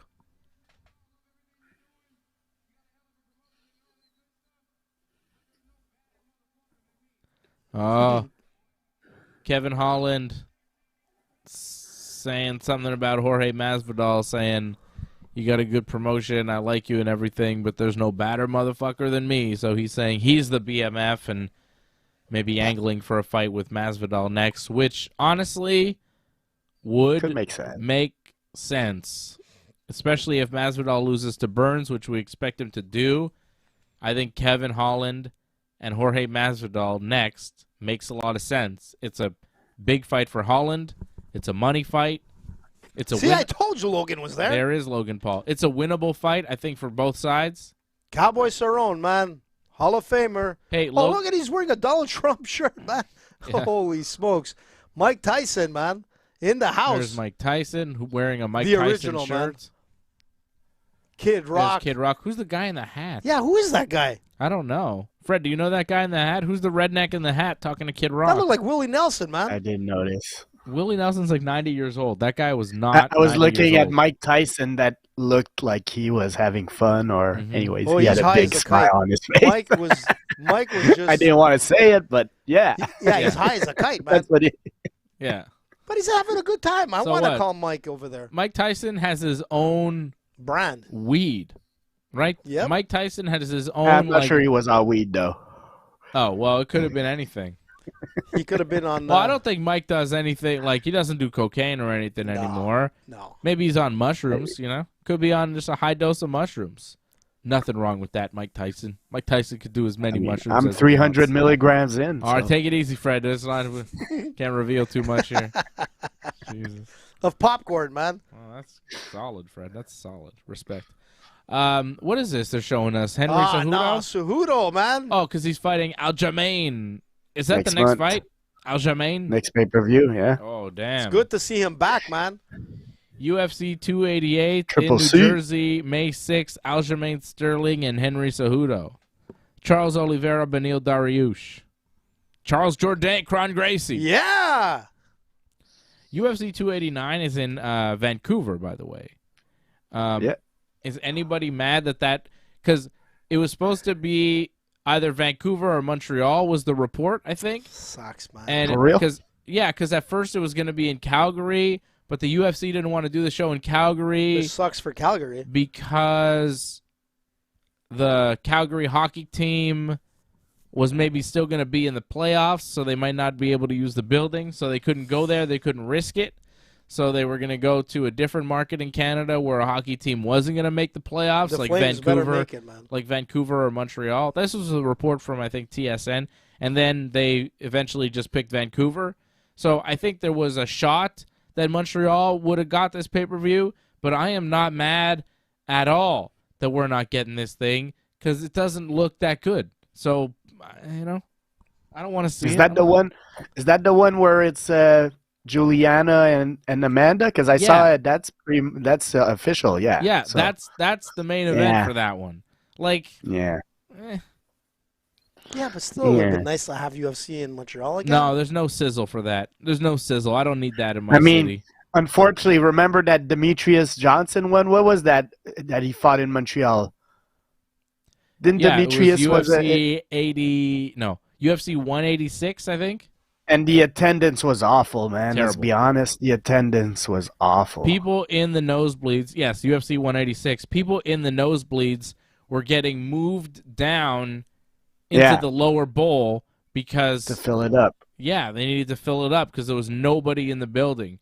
Rampage Jackson and Fabio Maldonado was the co-main event. Michael Bisping and CB Dollaway. Not a great card. No. But this one in Vancouver, doesn't look great. Amanda Nunes, Juliana Pena trilogy fight that no one asked for. Wonderboy Thompson against Michelle Pereira. I mean, you think they might have done this card in Montreal because they got 2 Montreal fighters on it. They got Marc-Andre Barriault taking on your boy Eric Anders. What? Yeah. Roll Tide? Oh, AJ, your boy Damn. Eric Anders and Barriault fighting each other. One, how are you going to deal with that? That's tough, man. And we've also got Ayman Zahabi taking on Arichi Lang, who's a pretty tough fighter there. So that'll be a cool fight. So 2 Montreal fighters, Quebec fighters, fighting on this card, UFC 289. But the rest of it, it's like, come on. For a main event, I don't think the Bell Center would have sold more than 8,000 tickets for this thing. Feels Ayman hasn't fought in a long time. When's the last time Ayman fought? You see, you mentioned that name. He won his last one. Not that long ago, July 2022. I don't remember. Ricky Tercios. He's won 2 fights in a row. Yeah, he's been looking good, man. Yeah. After his devastating knockout that he got. Yeah, he's come back and looks hard, strong. man. Yeah, he looks He's good. always been really talented. Sure. Really skilled. Sometimes it happens, man. I like Ayman, friend of the show. Yeah, he guy. Definitely is, man. And it would have been nice to see him in Montreal, that's for sure. But hey, he's still in I wanted Canada. to tell you this Rob Font, offline. Adrian Yanez is up next. Yeah. Sorry, Fred. What? Say again. There was a former UFC fighter at our gym today. Who? At our gym? Yeah. At Open Mat? Yeah. Who? George St. Pierre? No, not a big name like that, but still, Eric Spicely. Oh yeah. Yeah. Oh my God. Was he rolling? I'm glad I wasn't there. Yeah. I would have got destroyed. I don't want to. I know. That guy's huge. Our boy Alan had the chance to roll with him. Oh, did he? Yeah. How was that? He said it went well until it didn't go well. Yeah, right. It's usually the way it is in jiu-jitsu, man. That's how it always goes. It goes well until it doesn't. Yeah, it's fine at first, and then things go terribly wrong. Well, good for Alan to go up against him. Alan's a big heavyweight, though. That makes sense. Yeah. Spicely's a big dude. He's like a 205er. Isn't he? Yeah, Doesn't he fight 205? Guy's a monster. I think so, yeah. Guy's a monster. I would have liked to have seen that. That would have been crazy. Well, that's cool. 10th Planet Jiu-Jitsu, 10th Planet Montreal. It's the best. It's pretty good. Well, AJ wouldn't say it's the I think anybody who does AJ jiu-jitsu likes is the it. best. AJ is a BTT. Freddie and I 10th Planet. Joe Rogan's a 10th Planet. Joe guy. Rogan 10th Planet. Come on, man. Joe looks happy tonight, man. See how happy he looks? Yeah, me and Freddie are happy. He's hanging with Mike Tyson, man. You know he's happy. We're all having a good time. We're all having a good time watching UFC. Imagine the after party there. Man, that's going to be nuts in Miami. Masvidal. Kid Rock. Donald Trump. I'm not sure any of those Cowboy are coming Cerrone. to a Montreal card headlined by Amanda Nunes. Listen, man, I want to see Amanda fight. Who doesn't? I mean, I'm surprised Dave isn't hype, man. I would expect Dave to want to see because he lost on the Juliana. last one. I mean, That's why, man. Dave was such a Juliana backer that Well, listen, he made a lot of money for people in the first fight. you lost faith completely in her, Dave, or what? Yeah, after the second fight, it's like, come on, what's the point? Because I told you, man, that first fight, it was like a three-legged horse, man. Listen, Amanda had a lot of problems, I man. had confidence in the first fight. She won the first fight. I had confidence in the second fight. She lost the second fight. And the way she lost the second fight makes me think, oh, yeah, okay, Amanda's, better. But think about it, Dave. Listen, think about it. Even in the first fight, I don't need it again. Amanda won 10-8 in that first round with COVID issues, with broken arm, all kinds of problems. Okay. She was like a three-legged horse going in there, and she still got a 10-8 in the first round. Shit happened in the second, and I knew that wouldn't happen again. Yeah, well, so what? Hey, George St. Pierre's in the house. So what? Amanda Nunes was a gigantic favorite in the first fight, gigantic favorite in the second fight. How come fight. you're not showing George? And you're trying to say, oh, I predicted her winning, good for me. I told you Juliana Pena was going to win months in advance, and she won, and she was an underdog. And you made a lot of good money for some people, dude. Yeah, I got to give you that. So, listen, I didn't think it was going to happen, but I didn't know that she had so many problems. I didn't know you had so many problems. Yeah. This week has been nothing but problems, man. I've been, like, frozen. I was sleeping like Eddie Murphy in Trading Places. I had, like, 4-5 layers of clothes, man. I was like a homeless guy in the street. I was walking. You had no power. Dude, I didn't shower, man, for, like, days. God. Can't you smell me? I'm glad you have power now, right? I do have power now, man. But, Jeez. like, it was rough, man. A lot of people around where we live in Quebec, and there's still people out no with electricity. Power, man. A lot of people can't listen to our show, man. A lot of people I know have no power still. It's terrible. It's crazy. This is Montreal, man. It only took like how many years? 1997 when we had a major ice storm. We're in 2023 and they still can't get it right. It's a big. That's Montreal for you. Big ice storm. We can't win a Stanley Cup and we can't get the ice thing right. Our potholes are as large as elephants. We have cars missing since 1998. There was a lot of ice. A lot of ice rain that fell down. And yeah, it but froze imagine if it went everything. for a couple of days, man. It would have been a disaster. The West Island is like totally ravaged. Most of it is because of the trees. So what? You're saying our trees are weaker? I mean, it's the trees, man. We got weaker trees in There Quebec. ain't much we could do about it. Maybe it's missing a few vitamins. Well, you know, there was talk of moving a lot of the power lines underground. Yeah, like Westmount. But then Who's this? the premier said, "Oh, that's too expensive, so we're not going to do it." Major General Konata Crumbly, 20 years of service. Oh, he's a guest walkout. But I figure, like, why not move some of the power lines underground? Start the process. Yeah, man. You know, over 20 to 50 years where you can get all our power lines underground. So when a bigger ice storm comes, we're not completely in the dark and freezing and dying. Yeah, like, I don't know. He's like, oh, it's too expensive. We can't do it. Well, maybe you should find a way to take some money in the budget and slowly do it step by step over several years. Because it seems to me that, you know, we're going to have ice storms here. Wasn't it New Kids for on the something Block, that happens every 27 years, man? That's all right, man. Survival of the fittest. It can be totally devastating. The last one was way worse than this one. And this one was pretty bad. And look, it's like... And it was only one day. Survival of the fittest. Almost a week later, and people still have no power. Listen, if the storm would have went, like, more than one day, think where we would be. There would be no show tonight. We wouldn't be able to see, like, the UFC 287. Oh, man, and that's the end of humanity. Yeah. Terrible. But listen, man. Think about it. There would be no show tonight. Listen, man, it's probably going to cost them, like, hundreds of billions of dollars to put, like, power lines underground. But think how much it costs now to get through this. Like, it doesn't make sense. I agree with Dave, man. I am on Dave's side. Step by step. Yeah, no, it's no good. You know, it's no good. I mean, my father-in-law, you know, he's a grandfather. He's got no power.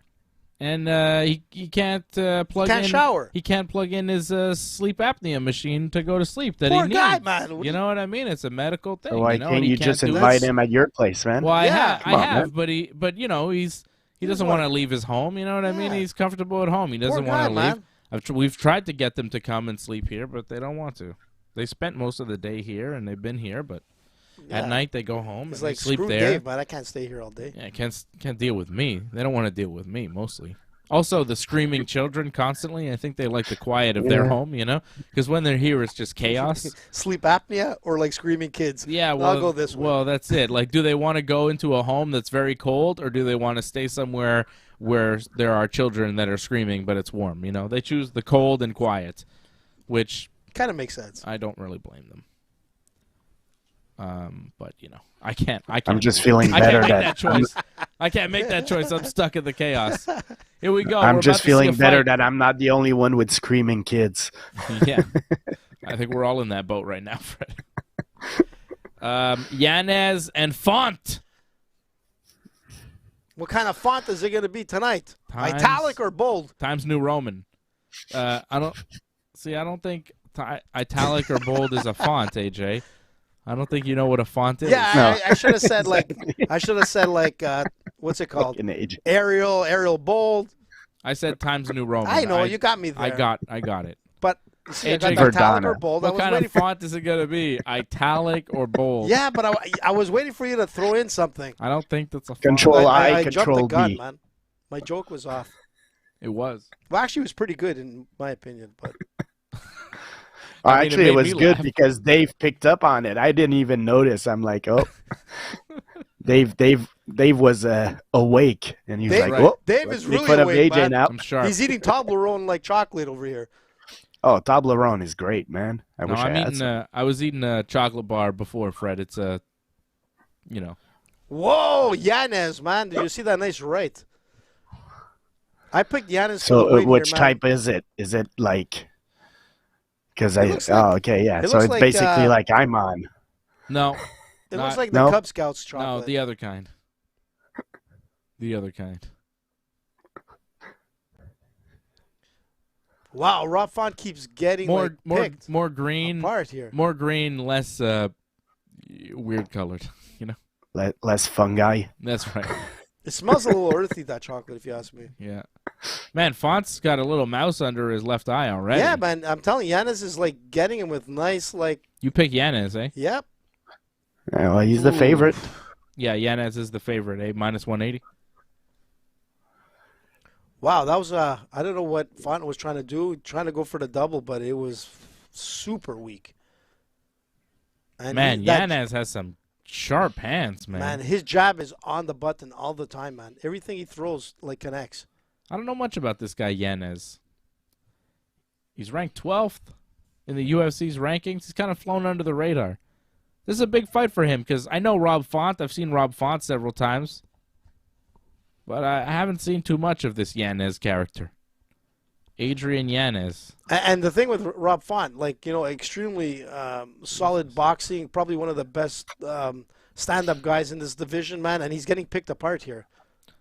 Yanez is 16-3. He's a Dana White Contender Series guy. He's won 5 straight now in the UFC. Rob is starting to open up a bit Rob more. is landing big, heavy punches, though, now. He's fighting back. Oh, that was a hell of a right hand from Rob Font. Man. Font is just slugging it out. But he's Oh, cut. my God. Rob. Oh! Rob Font just dropped Yanez. Yanez is down. Yeah, it's Font over. with Come on, hammer ref. fist. Oh, come on, ref. Referee jumps in. Rob Font. Yeah, I think he jumped in a little too early there, man. I Dude. think, yeah, Oh, that, no, didn't that look was like, late, so. man. I don't know, Twice man. I his don't know. That eyes looked a went behind, little like- fast, man. No, man. Rob That fight Font was over. dropped him, dropped down with the hammer fist. The ref jumped in. Knockout in the first round. Rob Font with the upset victory plus 155 knocks out Adrian Yanez. Man, Font got beat up And in then the he just first came half back. of that round, got hurt, got busted up in his face, and then just fired at him. Just decided to bite down on the mouthpiece and get mean. And he just started landing combination after combination until, boom, he dropped him. Wow, we're seeing the replays now. It was weird, man. It was like an uppercut, I think, that got him. It was a big, I thought it was a right hook. Oh! Yeah, it was like a shovel hook, Yeah. right? Boom. That's a shovel hook, right? Yeah, Is that kinda, what you- it was It's kind like of an uppercut hook. it was like a- hook yeah, kind of coming. coming from the waist. yeah. It was like pure, on the button. It was Yeah. nice, solid. And then the hammer fists. I think those hammer fists were landing over and over again, and the referee had to come in and stop. I don't it. know because look, his Look, hands. here we go. Boom, boom, boom. Yanez that's not intelligent defense. Yeah, but he still has. I don't know, man. He had his feet up on the Yanez hips. is mad, and he was disputing the Yeah, the stoppage. I agree with that. That I was mean, a it good looked like finish. he had his hands up. The punches were coming down, but they were hitting the forearms. He had his It's his tough feet up on the because waist of it's Font. like he wasn't intelligently defending, and then he Yeah, he stopped came back to intelligently himself, but- defending, and then he did again. It was weird. Exactly. What are you saying, Fred? How many times you gonna let him go into space, man? Yeah. You know, at some point you got that's a good finish, man. I think it's okay. Yeah, I think AJ's mostly salty because Yanez was yeah. on his parlay Yeah, because exactly. he picked Yanez. Salty nuts, man. He's real salty. Salty nuts. Salty nuts. Salty nuts over there. Salty nuts, AJ. He likes his salty nuts. Hey, I'm not going that. That's gonna be the title of his biography. Salty nuts, the AJ story. I like it, man. Don't anybody steal that. Can I write the forward? You could. Oh, shit. It's gonna be good. Actually, it's not a bad idea, man. It's gonna be a lot of expletives. You should write a book based on all your experiences and man. Your encounters with celebrities like Robert De Niro, Angelina Jolie. Oh, she was the best. Prince Andrew. Yeah. And, of course, our buddy I wasn't involved in that. Harvey Keitel. Harvey, man. I mean, so many stories with the Archbishop. So many stories that AJ has with so many different celebrities over the years. Famous people, notable names, luminaries, really. Harvey Keitel, man. Harvey Keitel and an Archbishop. That we could have to keep it on the low-key. Well, we're waiting for the book to tell that story. Can't say anything, Dave. We'll talk about the Archbishop. You want me to get knocked off before my time? Never. Damn. Well, maybe because it would make the book sell really well. It's all about the ratings, man. Yeah. The book would sell great. Have you read this book that killed the guy who wrote it? It's crazy. I don't think you would know this person, but I got kissed by a Goldie Hawn. It was on the cheek, but Freddie would probably know. Ooh, I know who Goldie Hawn is. I'm just saying, man. She was trying to set me up with her daughter once. Wow. See, so many stories from I the met life Joe of Rogan. AJ. Me and Rogan, man. AJ is basically an Italian Forrest Gump, so there's a lot of stories there. Run, Forrest. Run, AJ, run. I mean, you kind of are, right? Like, you're everywhere in history. You've known everyone. You've seen everyone for some reason, and for no reason in particular. You're slow-witted. Say what, motherfucker? Motherfucker. Yeah. Did I come on this show to get insulted? You have a southern drawl for some reason. Salty nuts, man. The autobiography, for sure. Cole Who is this guy? Hauser. Rip He's Wheeler. an actor on Yellowstone. He gave a little Supposedly wink there. It's very good. I want to watch Yellowstone. I thought that was Jonah Hill. Bilal Muhammad, who's wearing a T-shirt with Kobe Covington's face on it. Who's these guys? Justin Jefferson, Minnesota Vikings wide receiver. Wide receiver, man. Some other guy that they're showing. What's his name? They're not saying his name. Odell Beckham Jr.? Dave? I don't know who he here is. we go, man. They said George St. Pierre. George St. Pierre and Kamaru Usman sitting next to each other. Two of the greatest welterweight champions in the history of the sport. GSP and Usman right next to each other. Man, they didn't give a lot of coverage to George, I'm telling you, man. That's pretty cool. Well, I don't know, man. I saw George earlier. Remember I said George is there? Oh, there's Amanda Nunes. We're just talking about how we don't care about her Look at next Amanda. fight. She looks like, look at the tan on her. She looks smashed. She does look pretty drunk, doesn't she? She does, man. There's all Modelo beer around her, man. This girl is flying high. Looks wasted. That football player we didn't know was What's up with Odell Beckham Jr. I called it, actually. I said it. You know who he is? Well, when you said who that is, I said the name before it was written. Whoa. So, yeah, I said it. I know you, my Mr. football. I hesitated, but I did call it. It's NFL, man, with Freddie. Freddie Football, this guy. He knows everything. Freddie Football, man, or Freddie Wheels. He's both, man. I'm Dave Yankees. Yankees won tonight 4-1, beat the Baltimore Orioles. Let's go. Johnny Burrito with a solid start. But could they beat the Astros, Dave? Yankees got a guy named Johnny Lasagna, another guy called Johnny Burrito. Tremendous. Man, I like the lasagna. Johnny Burrito. That's what I'm having tomorrow, man, for Easter. Johnny Burrito got sent down to the minors, and then Johnny Lasagna. Nicknames or real names? Those are nicknames. It's Jonathan Loizaga, but a lot of Yankee fans call him Johnny Lasagna. And don't mess with the lasagna. It's Johnny Burrito, but it just whenever guys say it burrito, it just sounds like burrito. So I'm starting it. He's a rookie on the team. He just got sent down to the minors, but he got called back up because Johnny Lasagna got hurt. Johnny Lasagna gets hurt, so they call up Johnny Burrito to replace him on the roster. And Johnny Burrito had a start tonight, and he actually pitched pretty good, and the Yankees won. Did they? Johnny Burrito. How high were you when you got the Johnny Burrito idea? I mean, I'm constantly at about. I like to live my life at an 8, so I would say probably a 7 or an 8. You know. That's pretty high, man. It's all good, man. I like to stay at a constant 8 to deal with everything AJ and whatever else. Listen, is it me or is it like something wrong with Gilbert Burns' head, man? Like I've never seen like hair go into like that kind of pattern. Looks like a peanut. I was gonna say something else, but yeah, I guess a peanut kind of describes it. It was something. I love that. I read somebody say like he went to the barber shop in Grand Theft Auto, where they just like they give you that hair all of a sudden. Yeah, I don't know where it came from. It's I'm just jealous, like all man. of a sudden he's got this little afro going. He was wearing overalls at the press conference. And? I mean, he looked adorable. Was he like Kid Rock? He just looked cute. He just looked like a child. Who wears overalls as a grown-up? What? Who's he trying to look like? He looks like a character from like a show in the 60s, 70s. Look at Gilbert Burns in the overalls. What's up, man? Like, who's still wearing overalls as a grown man? Who wears that as a grown man? Kid Rock? I mean, I like it.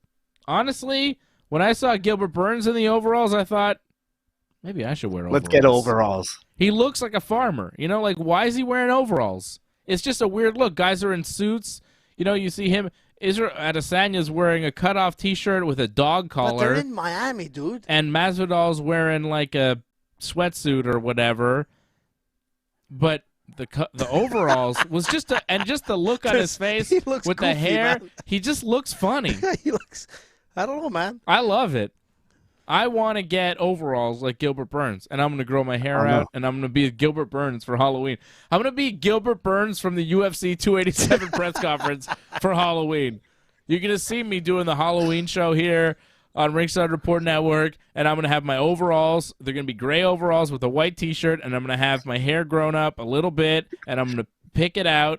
And I'm going to have like a mini afro, not quite as nice as Gilbert's, but I'm going to try my best. Don't do a Trudeau, dude. Don't do a Trudeau, man. No, I'm not going to do blackface. That's disrespectful. That's horrible. Yeah. But I'm just going to be sitting there, maybe get a little necklace like he had, and I'm going to say I'm Gilbert Burns from the UFC 287 press conference. But you got to wear the bandana too, People are going to say, are you a farmer? And I'm going to be like, no, I'm Gilbert Burns. Yeah. Okay? 2-time champion, man. ADCC, IBJJF champion, UFC star. Don't mess with Gilbert Burns. I'm Gilbert Burns 2 days before he beat Jorge Masvidal. That's me. Yeah, that's a good one. I like that. That's my Halloween costume. But I don't think it's going to happen tonight, dude. I think the hair is going to be the problem. That's going to be his Achilles heel. Oh, you think Jorge Masvidal's going to win a fight? Yeah, man. I thought I put it down on my parlay. Jorge Masvidal is winning this, man. Jorge Masvidal, who does like gun fingers at the press conferences and points guns and is UFC embedded and acts like a gangster and an absolute teenager child who's just discovered like being on TV, and he's older than me. That Jorge Masvidal? Yeah, the same Masvidal. The guy who's older than me and still fighting in the UFC? Fuck out of here, bro. He's got what, 50-something fights, whatever. I started this show talking about how I'm near 40 and I'm old and I have 2 kids. Jorge Masvidal's older than me and he's got more kids. Listen, Masvidal. Give it up, Masvidal. And he's acting like a complete buffoon everywhere he goes. Listen, man, he threw a good event last week, man. He did the game bread. What's that? You talk about kids, and one of the funniest things I read this week, it was like Colby at least made Jorge take care of his kids because his kid was at the press conference there. Because you remember Colby would say he's a deadbeat dad. So. Yeah. See, Colby is like Dr. Phil, man. He says it as it is. Listen, man. Masvidal threw a... Colby is like Dr. Phil. He says it as it is. Exactly, man. I mean, there's Don't mess with Dr. Phil. There's so much wrong with that sentence. Why? Don't diss Dr. Phil, Dave. Good. Now, let's not go there, man. You dissed everybody else. All right. Don't be a hater, dude. I'll just let it go. I mean, there's a lot wrong with it, but I'm going to let you slide. Listen, I'm going to go back to what I was saying. Dr. Phil. Dr. Phil, man. Kobe is a lot like Dr. Phil. He's, yeah. Listen, let me go back. Let me go back to game bread. So listen, Masvidal threw an amazing event, man. You had Roy Jones Jr. there. They both had Pettis. They both had sex with Oprah. Yeah, Jacare. He threw one of the best boxing events I've seen in the longest time, man. It was fantastic. So I got to give it to Masvidal, man. On the boxing scene, he's up there. He did a fantastic show. It was thumbs up while you guys were watching WWE. Who paid for it? Doesn't matter, man. Yeah, it does. Game bread, man. Doesn't matter. His bank account matters. Did they sell? How many tickets did they sell? How many pay-per-views did they sell? And what did they pay out to Roy Jones and all those stars that they had? Who paid for it? When's the next Game Bread boxing event? It's gonna happen, man. Who paid for it? Listen, man. The next step for Endeavor is this: they're gonna merge UFC, WWE, and there's gonna be a boxing in there. Should I be asking a different question? Whose money was laundered for Game Bread boxing? Sorry. What? Dave? What? What the hell, man? Sorry, but it was just Game Bread Boxing was like the small time promotion, and all of a sudden they had big money and they were doing big things, and everybody's wondering who's paying for this, and nobody really had answers. Who's this guy with the glasses, Dave? Maybe he's the money behind Game Bread Boxing. I don't know who these giant goons are that Jorge Masvidal is hugging before he's walking into the cage. But they look like tough, the scariest guys in all of Miami. So. I think they're the money behind Game Bread Boxing. That's like Tony Montana, man. I'm telling you, bro. The white guy had a smile to like he spent some time with Kid Rock and Dana and whoever else at the Coke bar. He looked pretty like he looked lit up. Sunglasses. He's wearing the shades indoors because he has to. It's like Tony Montana there, man. That was it. Jeez. Hey, Tony! This is crazy. Masvidal is actually coming out to do this fight. This is a bad idea. I like his hair, man. It's a bad idea. I like Masvidal's hair. Look at that. So much effort put into it. It is cool hair. I saw him get it done on Embedded. Masvidal, just like Cody Rhodes, knows he's going to lose this fight. Listen, man. Yeah. Well, you guys, listen, man. I went with Masvidal, like I said earlier, man. If it's the stand-up game, man, Masvidal has what it takes to. Cody Rhodes looked more confident than him. Listen, it's going to be hard to take down Masvidal, man. A couple guys did it, but it is hard. He's never been standing up. Burns is a good striker, man. Burns is not a bad striker, man. He's going to be able to. He's not a bad striker, but like if you're going to go toe-to-toe, man, Masvidal is going to hurt him, man. Really? I think so. Khamzat Chimaev couldn't put Gilbert Burns away. That fight was an absolute war. What do you think Khamzat would do to Jorge Masvidal? Please. I'm telling you, man. Please. Watch Masvidal get smashed. I don't think so. Smashed. It's going to be. To a million pieces. Game bread. Durinho. Let's go! Gilbert Burns coming out to the octagon. I wish he was wearing his overalls. How come Venom doesn't make overalls? Wow, that's a nice one. Dave, can you get me that suit? A sweatsuit? A Venom sweatsuit? You want me to buy you a Gilbert Burns Brazil Venom sweatsuit? That's not too bad. Actually, yeah, it's nice. AJ says, can you get it for me? I don't know if he means he wants me to buy it for him for some reason, or if he just wants me to order it for him on the internet because he doesn't know how to order things on the internet. Right? Like AJ just doesn't know how to order things online. The other day you wanted me to order something for you online, and I was like, just get Lucy to do it. Why are you bothering me? Trying to get me tough crowd, man. Order things for him online. Like, why can't you just do it yourself? It's so easy, man. Give me the catalog, let me circle it, and send it out. Nowadays, it gets so complicated. It's actually easier. You have a credit card, you have an address. That's all you need. Yeah, it's very easy. It's easier. AJ thinks that mail order catalogs were simpler than ordering shit on Amazon. Avon, man. It was great. There you go. See, what century it took are you me from? A minute. How old are you? Like, why is he talking about Avon Barksdale, man? This guy doesn't know who Avon is. Freddie. Avon. I know, Avon. But isn't that like makeup and stuff? No, they have men's products there, man. What do you mean men's products? I don't think so. But yeah, of course, man. I've ordered. What did you order from Avon? Cologne. Cologne. Slap some Avon cologne, my friend. Old school. I've never bought a bottle of cologne. Do you know in Old my Spice? life. Does that ring a bell? Old Spice? Yeah. You buy that Aquavelva? from Avon? Used to, not anymore. Yeah, because it's not 1962 anymore. They do have men's cologne, man. AJ says the truth, man. Yeah, man. Don't diss AJ. Dave, you've been like riding me hard, man. Worse than Stormy Daniels. Cha-cha! All right, I Gilbert mean, Burns everything is that at comes the, out of her mouth is childish, but True. Gilbert Burns is... Who's that, man? The Yakuza in the back? What's happening here? Trying to keep it together. It's just a man in a suit, AJ. Take it easy. It's Gilbert like Burns is getting ready man. here. I think he's from the Athletic Commission. What's He's up just with George's T-shirt there? being terrible. Look at George. George St. Pierre? Look at him. He's got a nice shirt on. He lives in Miami most of the time. Does he? Yeah, of course. He's got a condo in Miami, right on the beach. George is worth a lot of money. He can have a condo anywhere in the world. Man. Exactly. And It's George. Like most Montrealers who've got millions of dollars, Like Olivier Aubin-Mercier. he spends his winters in Florida. Right? He's a snowbird. Well, it makes Typical sense. Montrealer, yeah. He's retired. He's from Quebec. He's got money. Why wouldn't he spend his winters in Florida? You know what I mean? Like everybody else does it. Good point, Dave. If you've got the money to do it, a lot of people from Quebec spend their winters in Florida when they're retired. A lot of people. looking at both guys, Burns looks in way better shape, but I'll just say Masvidal's never been a guy that really looked like super chiseled or anything.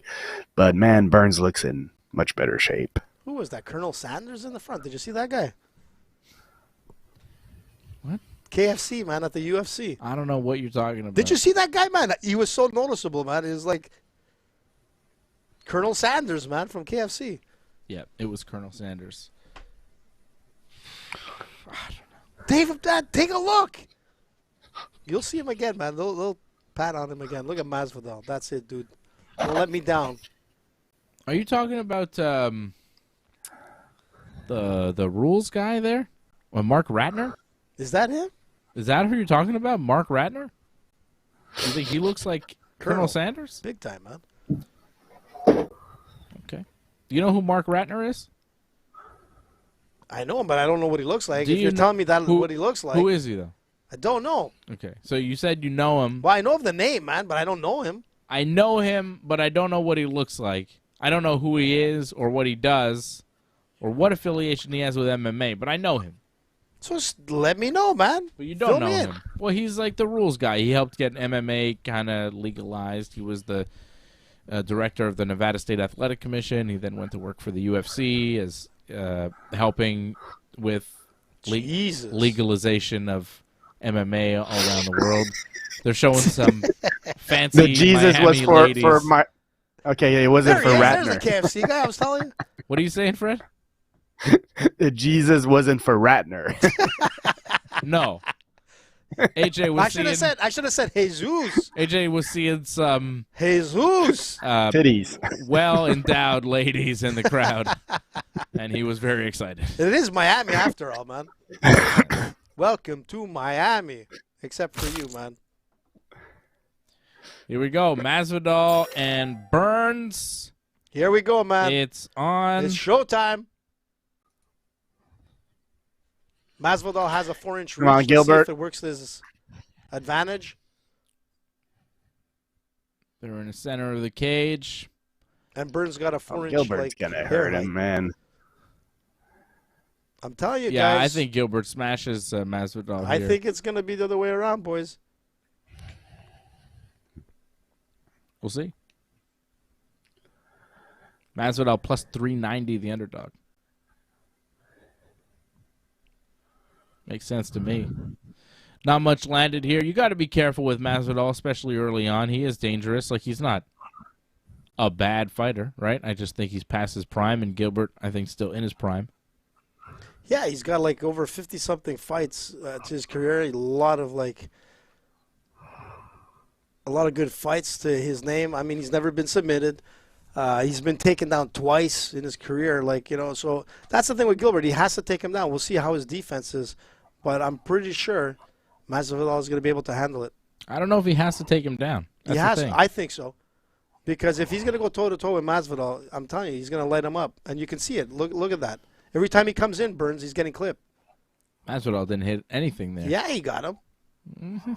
What? Look how fast he is. Like, his defense is so good. Neither man landed anything so far. I mean, there's Burns landing a little left hand. A little jab there from Burns. Not much, though. Oh, Masvidal's just smiling. Burns landed a 1-2. Masvidal countered with a right, and they kind of smiled at each other. Masvidal with a leg kick. Still kind of bouncing around, trying to find the openings. Masvidal said he was going to bring violencia. Where's the violencia? More violencia, por favor. Más violencia. Jesus. Don't bring him into it. Whoa. There's a little body kick from Burns. It's Easter, Dave. I guess you're right. Come on, Masvidal. There you go. 1, 2, 3. Boom, boom, boom. He didn't land anything on that 1, 2, 3 punch combo. What? Burns, what are you talking about? Burns was like this the whole time. He blocked every one of those. Masvidal did land a good leg kick, though, on the end of it. Burns' leg does look a little bit red after some of those kicks from Masvidal. Yeah, he keeps going His for that lead fight. leg is a little bit red, and you see him switching stances. You could tell that those have had an effect, especially that last one. I think it was a really heavy kick there. That was a. So far, I think Masvidal's leg kicks have been the most effective weapon he's used.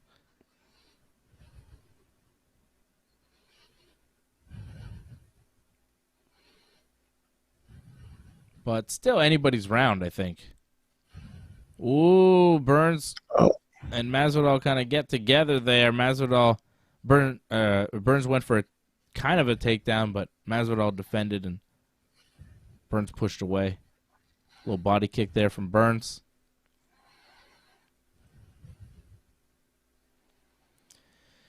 Man, yeah, his leg is bruised big time. AJ's going to score this round for Masvidal no matter what.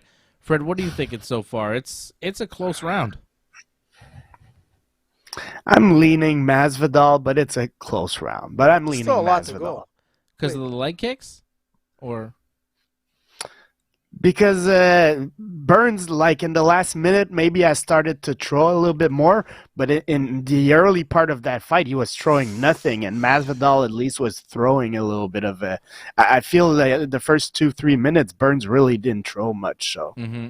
And right now, with the last 30 seconds to go, I mean, Masvidal is. But he's doing.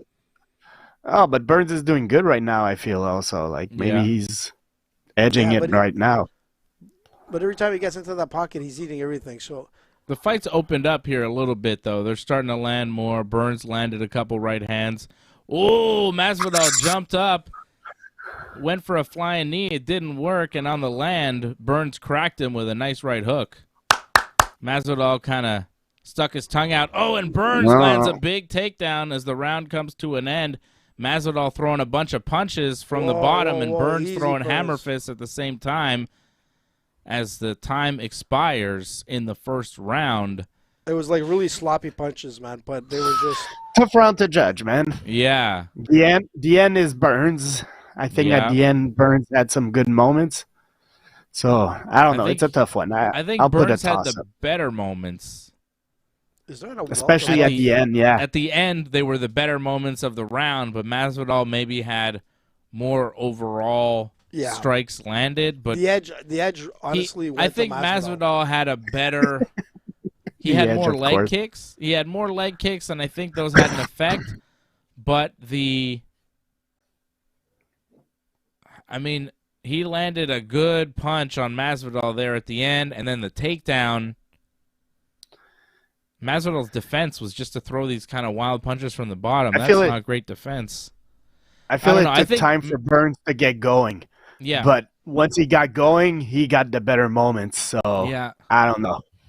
I think you could give that first round to Masvidal, especially in Miami. The crowd's going to be pulling for him.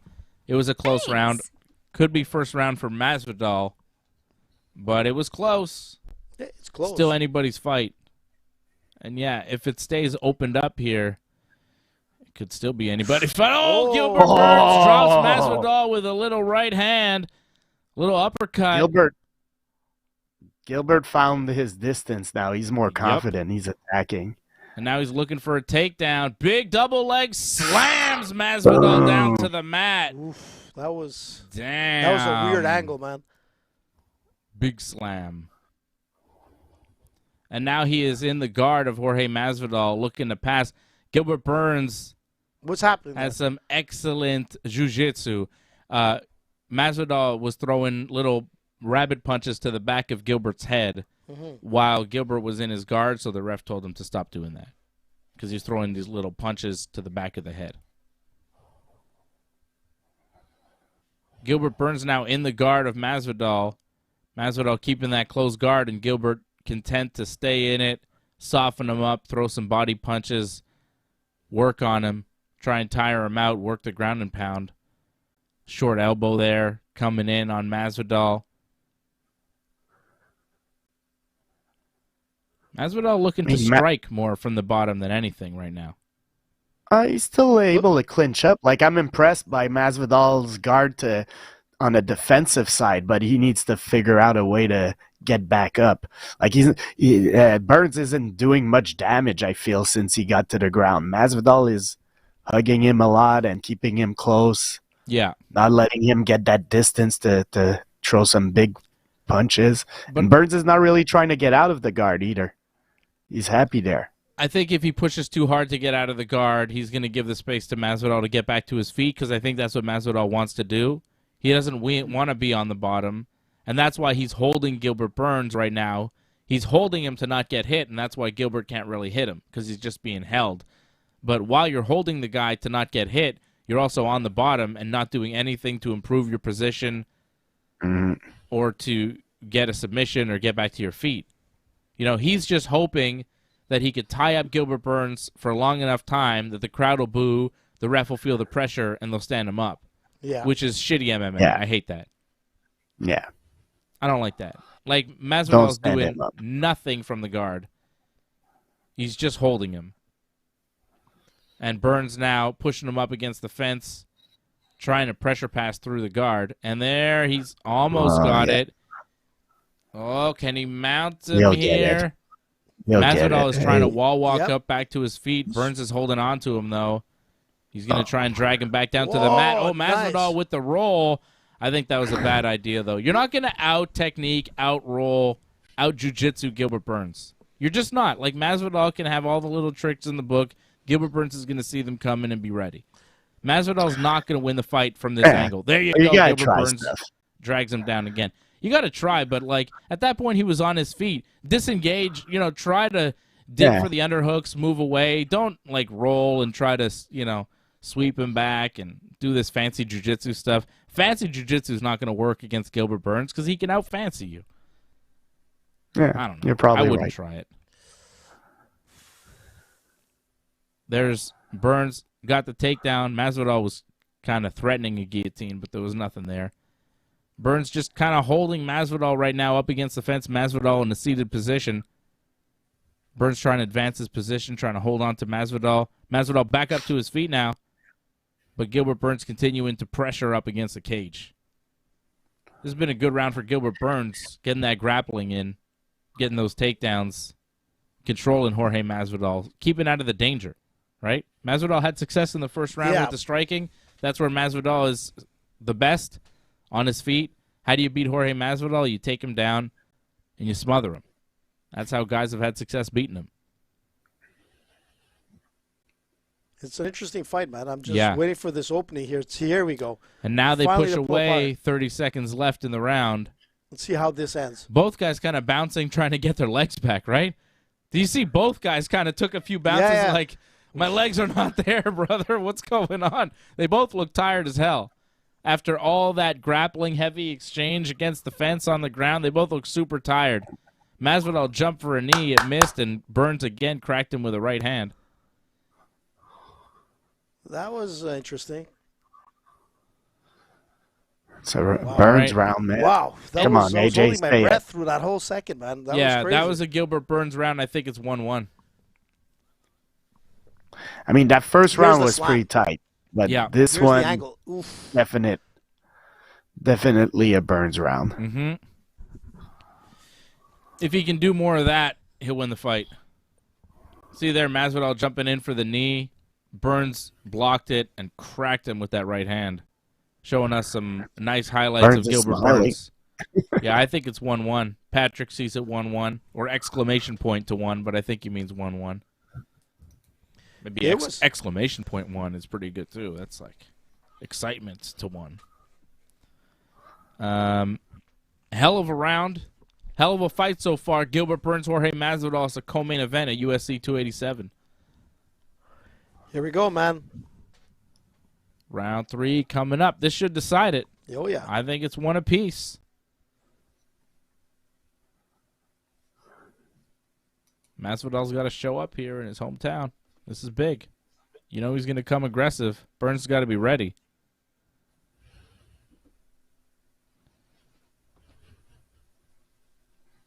Here we go. Oh, Burns just kind of wrapped a head kick there.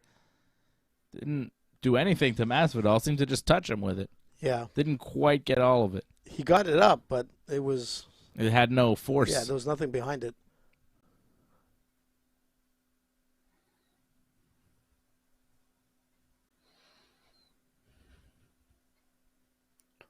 Ooh, nice right hand there from Burns on the way in.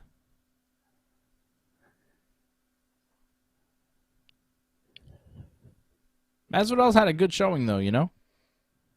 Yeah, he's looked doing good. better than I both expected. Mm-hmm. I thought Burns would have an easier time of it. He's looking good now, though, landing some good jabs.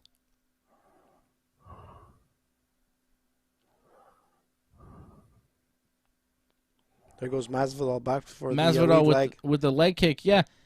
He kind of got away from that in the second round. I guess he wasn't given a lot of opportunities with all those takedowns, right? But he had a lot of success in the first round with those leg kicks. If he can get back to that, he might wind up winning the round and winning the fight. And Burns is not like changing stances, man. He's keeping that lead leg. Yeah. That's getting hammered. Yeah, but that shows you, it's not really having too much of an effect because he's ready to. Nice spin kick by Masvidal. Little body kick there from Masvidal. Oh, Burns with another nice left hand. The punches of Burns are heavy. When they land, you could see they affect Masvidal. Yeah. It's like a sledgehammer. They're coming in hard. Yeah. Oof. Masvidal looks slowing down a little bit. I think that left hand hurt him. Oh! Masvidal's on wobbly legs. That right hand hurt him, but he waves him in like, come and get some. But Masvidal got wobbled with that right hand. I think Masvidal's hurt.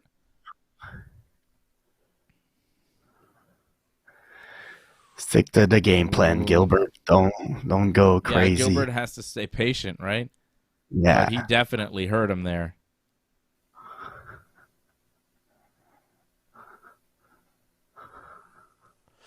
Masvidal trying to fire back, trying to recover here. The power of Gilbert Burns, though. Oof, nice little right hand. Oh, another jab. Oh, left and right from Burns. Nice. Masvidal up against the fence. He's getting hurt. Oh, that uppercut was so beautiful. Oh, Burns measured him for a big right hand. Wow. Masvidal's getting beat up, but he's waving him in. He's saying, come on. Yeah, he's got to be careful, man. Yeesh. That was a heavy right by Burns. Masvidal getting hammered with some big shots, but recovering, getting away from his back against the fence. Oh, another left hand from Burns. Every time you think Masvidal recovered, Burns cracks him with another one, and Masvidal just kind of stands there and doesn't move. He's just like, oh, shit. Another one. They're starting to really take their toll. Needs to do. And now Burns trying to get a takedown here. with 90 seconds left in the fight. You got to figure if he gets a successful takedown with the clinch here, he'll win the whole fight. Like, I feel he's won because other than those 3 first minutes where Burns didn't attack much, after that, man, it's been all Burns, man. The end of that first round, the entire second round, and here it's Burns. Nice takedown by Burns. So, I mean, Masvidal has not had any much success tonight. Well, right now with the takedown, he kind of slammed him down into the octagon. Yanked him down to the mat. He's got him now in side control. Gilbert Burns throwing elbows from top side. He doesn't need to do much. If he could just keep this top control and end the fight like this, he's going to win the round. He's going to win the fight. They showed us the significant strikes in round 3, and it was like 23-6 for Burns. He's been dominant in this round. Yeah. Masvidal, I think, got him back into the guard, or is it half? He's got him back in half. He's got a half. Yeah. But it doesn't matter. Burns just has to, you just got to burn out stay the in time, half stay half, and that's it. Even take his back here. Here we go. He's going to take his back. Yeah, Masvidal tried to go for a Kimura, but Burns defended, went for the back. Here he's got one hook. Not even. No hooks. Yeah. But he doesn't need it. He's not going to do it. He just got to keep top control. Stay on top. The fight's he went over. with the hook. He's trying to go for a submission to end it. Wow. He won't get the finish, but he will get the win. Yeah. Unless the judges are getting paid off by somebody. It's from the heat. Jorge Masvidal had his hands in the air there at the end of the fight. I'm not sure why. I don't know if he thinks he won, but he very clearly did not. Gilbert Burns won the second and third round for sure. Masvidal may have won the first round, but it was close. I thought he did. Second and third round definitely go to Gilbert Burns. This should be a 29-28, if not 30-27 scorecard for Gilbert Burns. Yeah. Even AJ thinks so. Look, I look. The only thing that Masvidal had to avoid to win this fight was those takedowns, because the stand-up, man, he looked good. Burns was actually better than I expected, but it was the takedowns that made the difference, and the third round was exactly that, man. He ended the fight on top and controlled it. I mean, Burns dominated. Even the stand-up, man. Burns was on point, man. Props to Burns. Masvidal said if he wasn't going to win this fight, he was going to retire. I mean, this could happen tonight. Yeah, he should consider it. Yeah, it might happen. I mean, he's in Miami. But he's probably making a lot of money, man. I milk out as much as you could get, man. He seems to have a spending habit. Plus, he probably has to pay a lot of lawyers. So, yep. Go get as much money as you can. He'll keep fighting. See, look, they're talking about it. What? You don't about him retiring or something? Yeah. I don't think he's going to retire. I think he'll keep fighting in the UFC. He just lost to one of the top welterweights in the world. We just saw Kevin Holland call him out. Kevin Holland and Masvidal Go fight makes Kevin a lot Holland. of sense. Yeah. That's a winnable fight maybe for Jorge. Although Kevin Holland looked great tonight, so. Yeah. 30-27, 30-27, 29-28. Gilbert Burns. I agree. 30-27. Jorge Masvidal, unanimous decision for sure. Here's Joe. Big win for Gilbert Burns. Here come the kids. Gilbert's kids are in there with him. They're happy their dad just won a fight. It's cool. And he now gets to talk to Joe Rogan. Hey, it's Joe Rogan. That's gotta feel good. It feels good, but shout out to this guy. He's still a king from this city. Hey, Fred, am I hearing your volume? Or whose volume am I hearing? I don't think so. I don't have, I hear it too. Yeah, I was here. I'm watching you, so it's not me. And I don't have volume. Oh, maybe I can hear it. Maybe it was being played for me.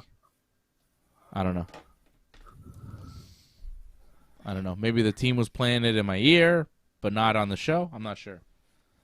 Probably. Gilbert Burns getting interviewed now by Joe Hogan. He wants a fight? I don't know. Leon. I'm the only guy maybe in the whole UFC willing to fight anyone, anytime. I don't have volume anymore on my fights. On my TV. If they say to fight the devil, Joe, I will fight the devil.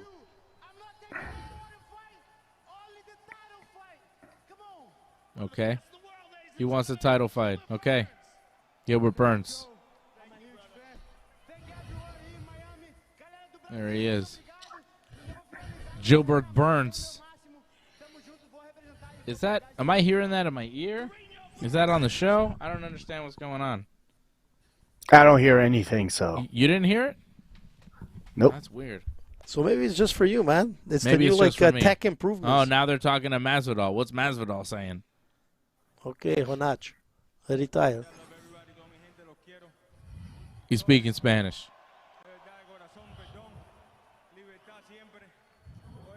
Freedom forever. Something about his heart.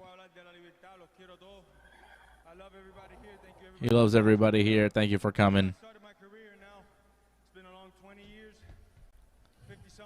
Oh, is he going to retire? I told you, man. Oh, that sounds like retirement. Really? Huh. It's been a long 20 years, man. I mean, he had a 50-something fights, he had a man. contract for more fights in the UFC. I thought he'd cash in, but I guess not. He's taking his gloves off, saying he's been there for 20 years. If it's in the sports world, if it's in the fucking entertainment world, if it's in whatever world, the 9 to 5. I love everybody. So Masvidal is quitting MMA, quitting the UFC, retiring from MMA, and then going on to do, Game bread, man. 5. I guess, something else at some Well, point. his boxing thing, man. His boxing or whatever. All right, so there it is. Jorge Masvidal retiring. I mean, man, it does make AJ, sense. Listen, man, I he's called it. way past his prime. I just thought that he would continue riding the money train. All right. He did pretty well. I mean, he doesn't really need to ride that money Since we're train talking anymore. about money, man, let's talk about Ngannou, man. This week, they were saying supposedly, man, he was offered 3 fights at a minimum of $6 million a fight, man. He should have took that, man. With who? With the UFC? With the UFC, that was Oh. that was the UFC offer. Minimum of $6 million a fight for 3 fights. So imagine he loses the first one to John Jones. He's still getting, like, that was a lot of money, man. And bare knuckle fighting, they said that Francis is like demands are really not in their ballpark, so they're not in it. And right now he's not making any money, man. 0. So unfortunately, Francis, I think you made the wrong decision.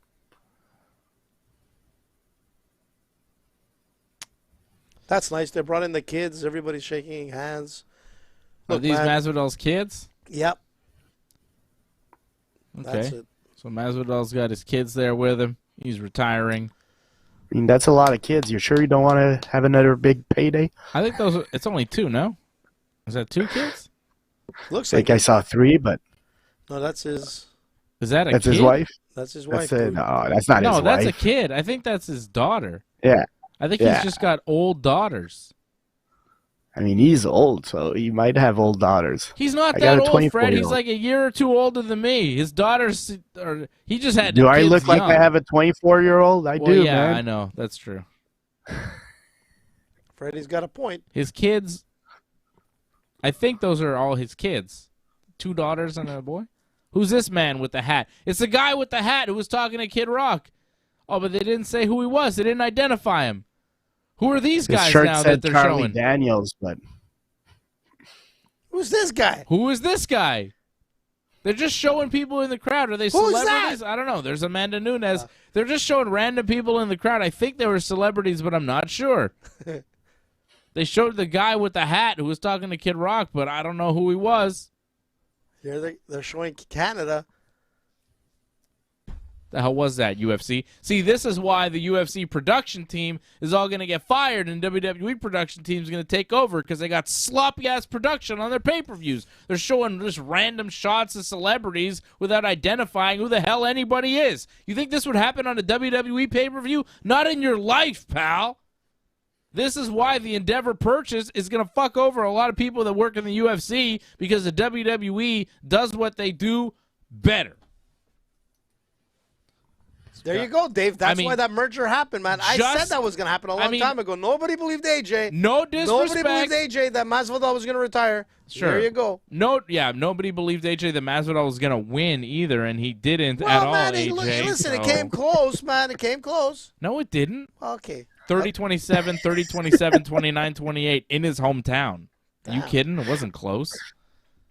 AJ's original opinion was that Masvidal was going to win, and then he's like, hey, nobody believed AJ when I said he was going to retire. Well, at least I got that right.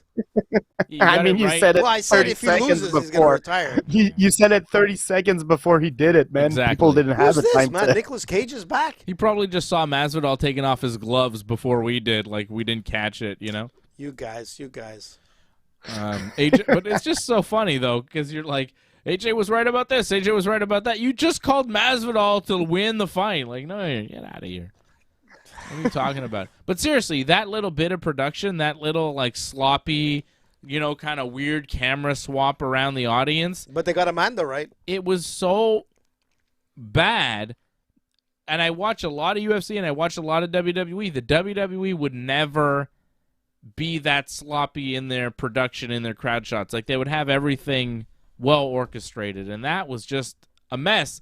And that's why, with the merger of UFC and WWE, it's WWE that's going to win. Well, I don't know. They're going to have to do more work probably, but I think a lot of their people are going to take some UFC jobs. I think UFC people are going to be in trouble because their production just isn't anywhere near. I mean, look at this crappy graphic that they're showing on the screen for Adesanya and Pereira. Like, this is their fancy graphics on the screen. Have you seen the WWE graphics and the shit that they do on their production? It's just way better. You know, it just looks better. It's nicer. I think this is going to be good for the UFC. If they can get some of the WWE production value, the show's going to look a lot nicer, a lot glossier. And, you know, when they show weird guys in the hat in the front row, we'll actually know who they are.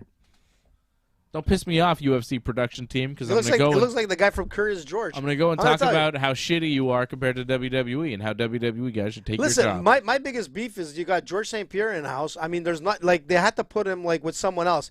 I mean, you should just be focusing on George and even getting a chance to, like, talk to him so people can hear, man. This is not a George. bad idea. That's not a bad idea. Like, going to George during, you know, an in-between of the fights, asking him what he thinks about the main event, what he thinks about the fight he just saw, like a short interview with some of these legends in the crowd that they have. They have all these legends in the crowd, Vitor Belfort, George St. Pierre. They don't go up with Macon O'Leary or somebody and ask them a question during the fights. They have all this downtime. They have all these promos that they're showing. You don't want to give us something interesting? Right, exactly. It's a very good point, AJ. It's a very good point. And you know, see that again, in the WWE. Actually, you saw George when you saw, like, some of the events, and you see George, you saw Ariel Helwani and all the rest of those guys. They were out. They were talking. You know, I agree with you, man. The production team is so much more creative in the WWE, and they know the times when to actually approach certain celebrities, which we saw George talking at the WWE. Here we are. There's plenty of celebrities in the house. Even Donald Trump, man. I'd like to hear what he has to say being there. That's it. I mean, you know, considering, like, all the shit that he had to go through in the last weeks, this is interesting stuff. You get Donald Trump ringside. Yeah, you man. give him a ticket. You treat him like gold. You have him do a 3-minute interview. Even a minute, man. For the UFC. You get 2 to 3 minutes just about fighting at all, and only fighting, and your love of Dana and the UFC, and you post it, and you make a ton of money off that video. But the UFC is going to do zero with Donald Trump. They're not capitalizing. Going to do zero. And that's another thing the WWE does really well. If they have a celebrity in the audience, they're going to get him backstage, they're going to do an interview, and they're going to put it on the internet. And they're going to make money off that. But UFC, they never do that. They never do that stuff. Little opportunities that they miss all the time hopefully won't be missed anymore. Because now the new company that the UFC is under, this new company owned by Endeavor, has an executive chairman who knows what he's doing, pal, and his name is Vincent Kennedy McMahon, and he's going to change the UFC business and make it better. I believe he knows will. What he's goddamn doing. Of course, man. He knows who to pay off and when. Damn it. And that's what it's all about, man. It's all about, like, the hype. It's not who you know, it's who you blow.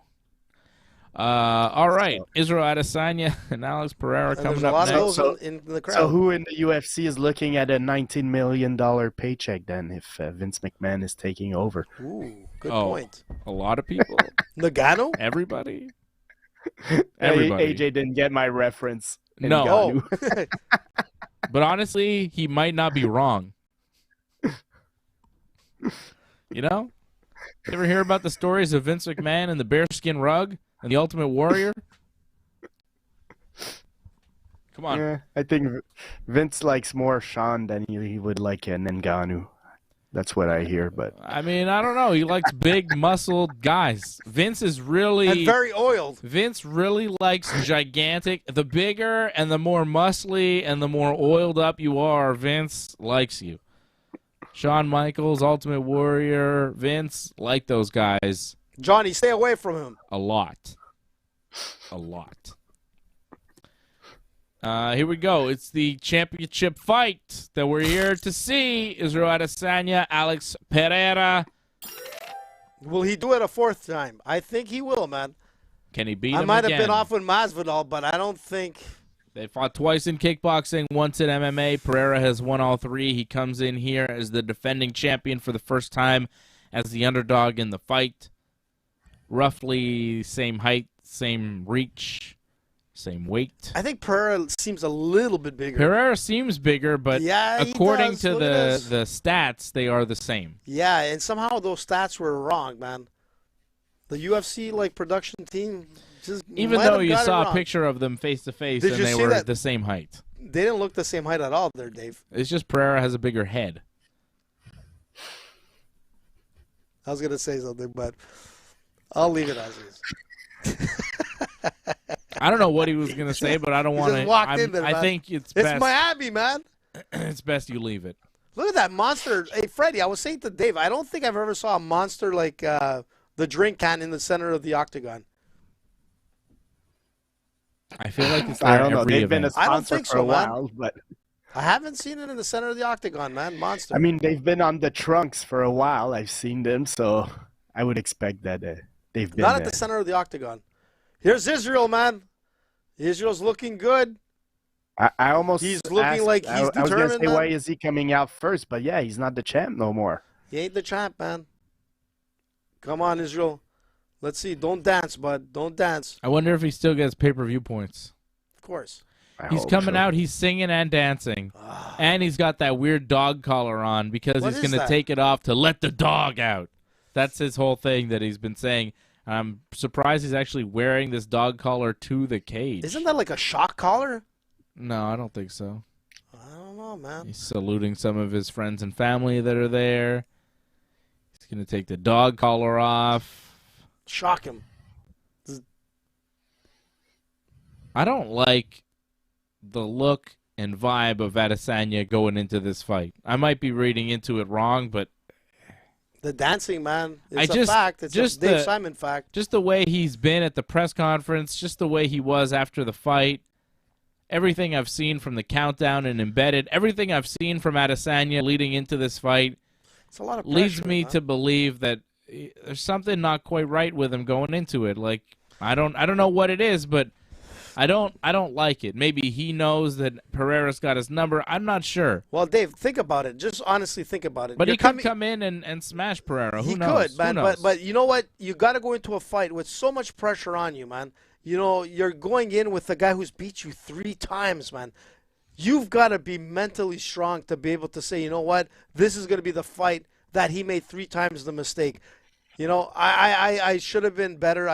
He didn't look too bad. You know, Israel looked pretty good in the last fight. But it wasn't enough to win. He was winning. So what I'm trying to say is you've got to have that mental game where you know you've lost 3 times, but you're treating this as the first time you meet. Can he do that? I don't know, man. He looks like he's coming in confident, but he looked like he was lacking something. I'll agree with you on that. Is it wrong for me that with all the past talk about his breast that's what I'm looking at when he's getting ready? The third nipple. No, listen, the NGO, whatever they call it there. The NGO, TRT, everything mixed together? I don't know. It's possible, man. It's possible. Listen, if he gets beat like pretty bad tonight, I think it's going to be a rough ride for Israel, for the future. But if it looks close, man. I mean, he's always been an odd guy. To come back to what Dave said there, that you don't like his vibe or whatever.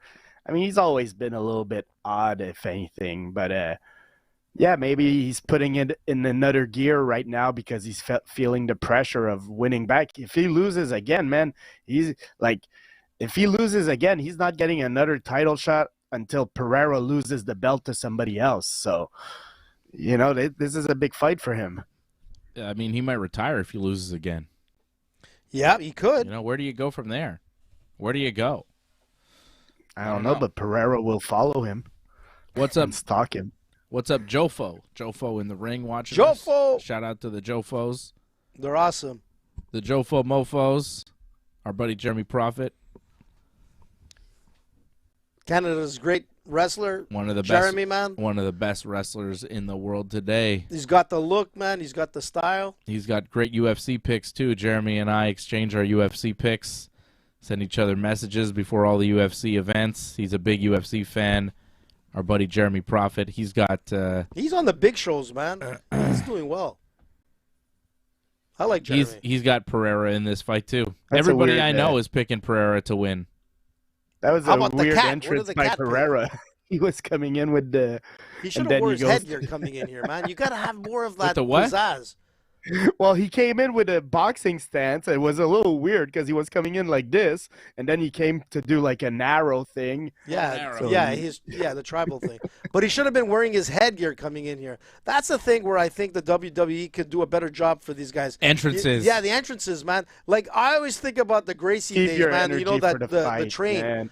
You gotta Keep come it in. You gotta. simple. No, give me a ramp, a big screen, and pyro, and music, and everything. Yeah, man. Why not? What are we doing? Remember George coming in with his kimono and everything? Like, Fun. You gotta see that kind of stuff, man. I love seeing that stuff. Zip line entrance like Logan Paul. Yeah. It was cool. Logan Paul, man. I mean, it doesn't have to be super elaborate. It just doesn't have to be as simple as it is with, like, just walking out of a tunnel. Pereira, man. Look at his teams there's, there. There's music, and they walk out of the tunnel. And that's it. Like, it's just kind of bland. No, but yeah. They could have a ramp and a big screen. But I still like to see the team coming out together. I like this, but they just need to make it How more about some like, pyro? Pyro's always nice, man. Everybody likes fireworks. When I go to a except WWE Michael show, Jackson back in the days, man. Wow. You got to be careful, man. when I go to a WWE show, like part of the fun is like all the fireworks you get to see. It's a fireworks show and a wrestling show. There's a ton of pyro, especially when you go to a TV or a pay-per-view. There's so many explosions, so much fireworks going on, different cool pyro things happening. Sounds like a Miami after party. Why not do that at the UFC? I think people would like it. Everybody likes fireworks. I think. You like fireworks? You don't like fireworks? What's the matter I mean, with you? those Depends how pages much hair take a you lot of have. space also, man. You're losing a lot of places, Yeah, high-priced tickets. that's true. You have to cut off part of the arena to do the ramp. Yeah, and but it stuff. doesn't mean that it has to be the ramp. It could be the entrance way, man. It could, like, Yeah. it's got to be something like, Harder to do pyro though if you don't have like a stage. well, you can have the fire on the side. I've seen that before. You can't get that too close to the people. It's hot. Yeah, I got a point. I've been at the other side, like, the ramp is there, and I'm sitting at the other side of the arena, but just kind of eye level to it, and there was fireballs that came up, and I could feel them on my face, the heat, and I'm like, 50 feet away, but you could feel the Undertaker's fireballs coming up. You could feel them on your face. I'm It trying was to hot. remember, but a long time ago, wasn't there a wrestler that got injured by one of those pyros? during one Undertaker of his was lit on entrances? fire Was he? at one point. Yeah, so- His jacket hell? lit on No, you fire, and then he had Damn. to go. Did he tuck and roll? Then he had to go and run, and he had to run, and he had all these burns on his body. What? And it was an elimination chamber match, so he had to go into a pod and just stand there burning, and they were just like giving him water bottles, and he was tossing water on himself trying to get through it, and he wrestled the match because he's a tough motherfucker. But yeah, he got He's the burned. Undertaker. He's like already dead. serious, like bad burns. Yeah, but he's already dead, dude. That's true. Like, let's be honest. You're right. Let's be honest. Let's be honest. He's dead already, so what does he care? What? Whoa, who's this guy dancing? I don't know. I want to know, See, man. this is the thing. They're just showing random people in the crowd, and they seem like He had the Nigerian flag and everything, they man. seem important, but it's just these random shots of one guy. Who's the bald guy there with the tie? Who's Pereira that guy? looks focused, man. Pereira looks like he's about to kill somebody. Pereira, man, is a beast, man. That's the thing. He comes in, man, and it's like he doesn't just want to win. He wants to maim. Look, there's a lot of pressure on Israel. I really feel bad for him, man. Pereira knows he can finish.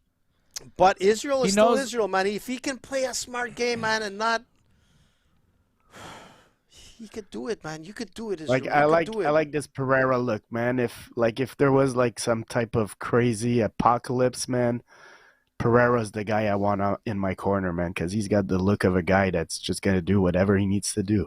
He'll go through hellfire. I can see that. I You're thought right. I think I saw a quote of Pereira. He's like on a UFC embedded or something, and he's standing there looking in the mirror, flexing, and he goes, "Even I'm scared of me."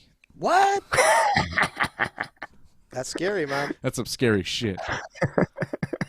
That's a bad dude. I don't know. There's something about the way Pereira beat him.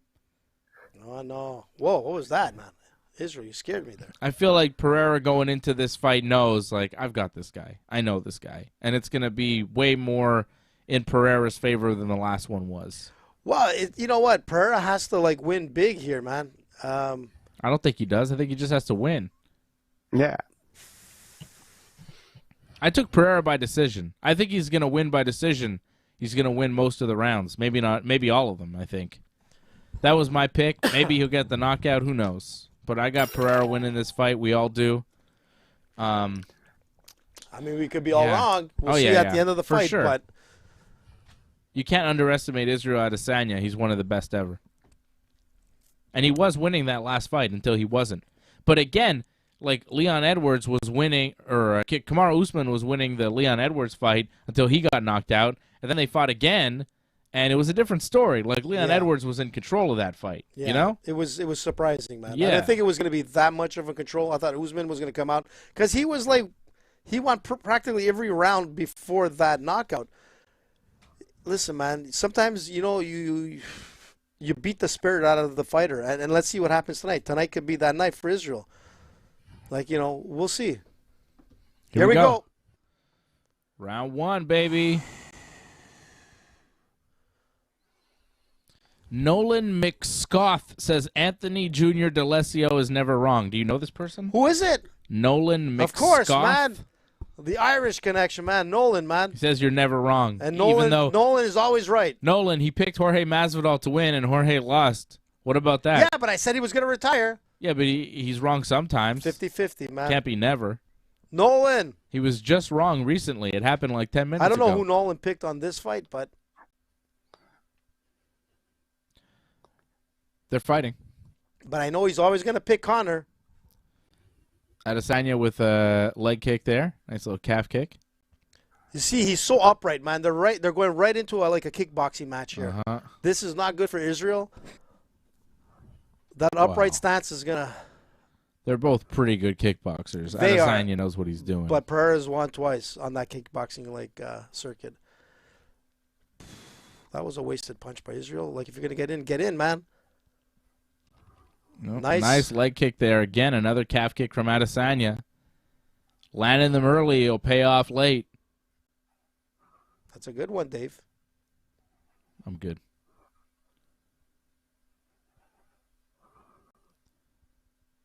I mean, you hit them now.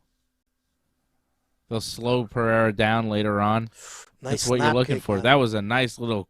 Snap kick. Yeah, but he didn't quite hit it. No, but he it got looked up. nice from Yeah. Adesanya, but it didn't land. No, if it did, it would have been impressive. Yeah. Oh, yeah.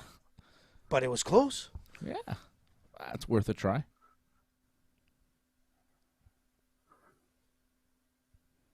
Pereira's just like sizing him up. He's like, Pereira hasn't thrown a lot. No. But that's what he did in the first fight also. Yep. So. Yep, you're right. That's why I don't think he'll win by decision, man. He needs to figure a way to get that knockout like he did last time. Whoa. These guys can kick high, man. It's crazy. You might be right. Adesanya seems like more of the volume fighter when Pereira's just kind of, he's the power puncher. Also, with his big frame and all that, I don't know if he'd be able to go 5 rounds where he's the guy throwing the most punches, you know? So that could drain him over the 5 rounds. So he needs to be smart and pick his shots and don't be throwing for nothing. Everything you throw has to have a purpose. And I can see a big kick coming, man. Like he's just winding up. Adesanya's playing a really smart game so far. Yep. Stand on the outside, only engaging on his terms. Landing leg kicks. Not getting into any real danger, any kind of firefight, any kind of long exchange with Pereira. There was a nice jab from Adesanya that he followed up with a leg kick.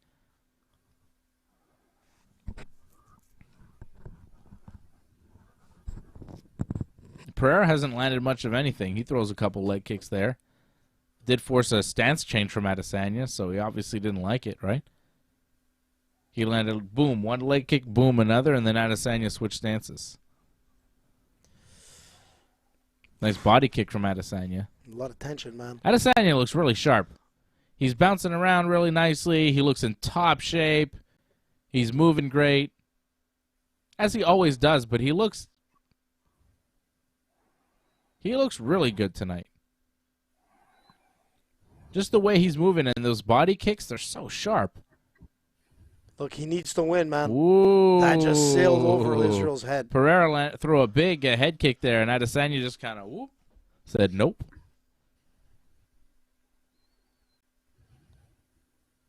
Adesanya threw a little kick, and Pereira's like, what? That was nothing. Scary. I think Trump was laughing. Trump liked that one. I saw Trump kind of go, hey, hey, hey.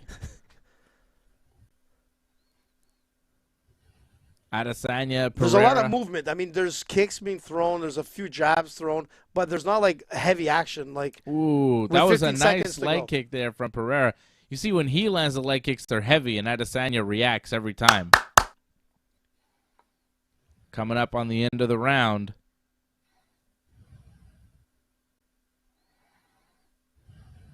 Interesting.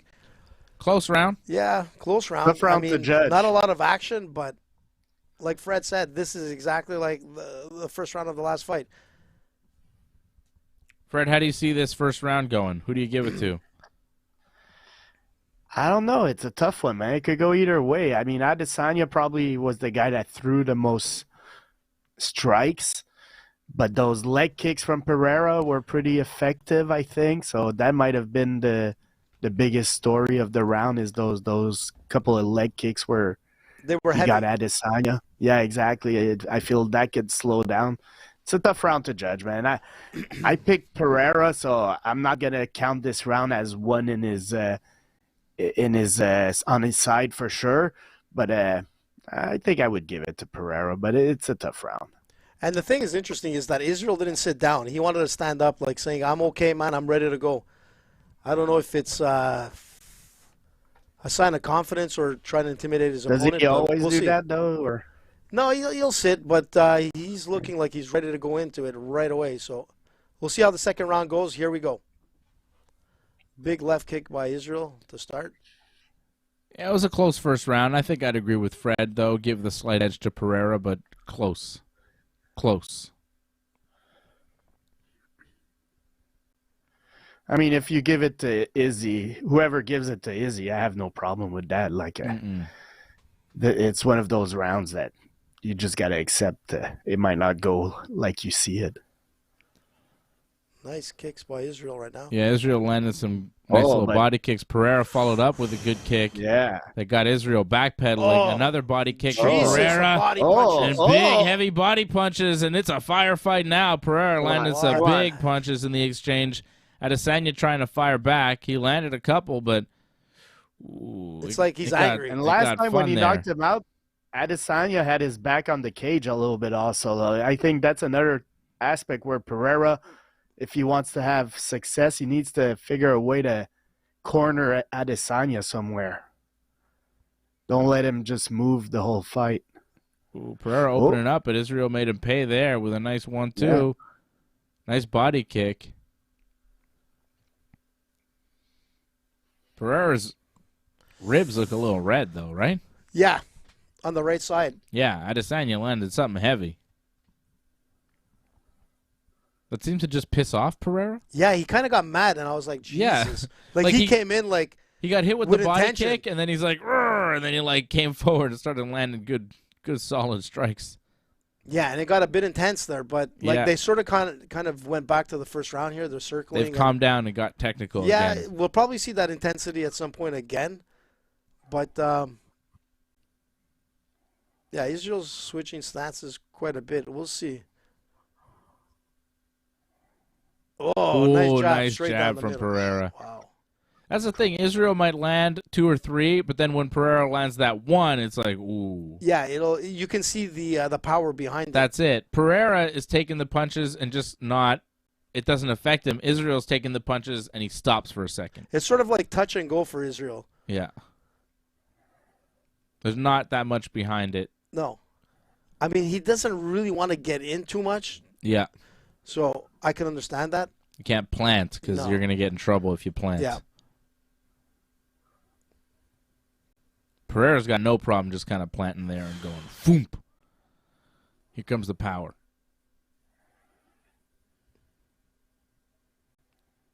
Another good fight between these two. Yeah. These guys are good, man. Man, if you just see watching the move and watching their strikes and how sharp they are and crisp, like, man, they're good. And this is high level. Yeah, and if you look at both opponents, man, they've got like their eyes locked on each other. Like they don't look down when a kick comes. They don't look away when a punch is thrown. Yeah, they're locked. Like they're laser back and forth, man. Scary, man. But this is how you strike. This is how you fight. Yeah, this is MMA striking at a very, very high level. Yeah, it's nice to watch. Oh, nice combo from Adesanya with the boom, boom to the body and then the whip up to the head.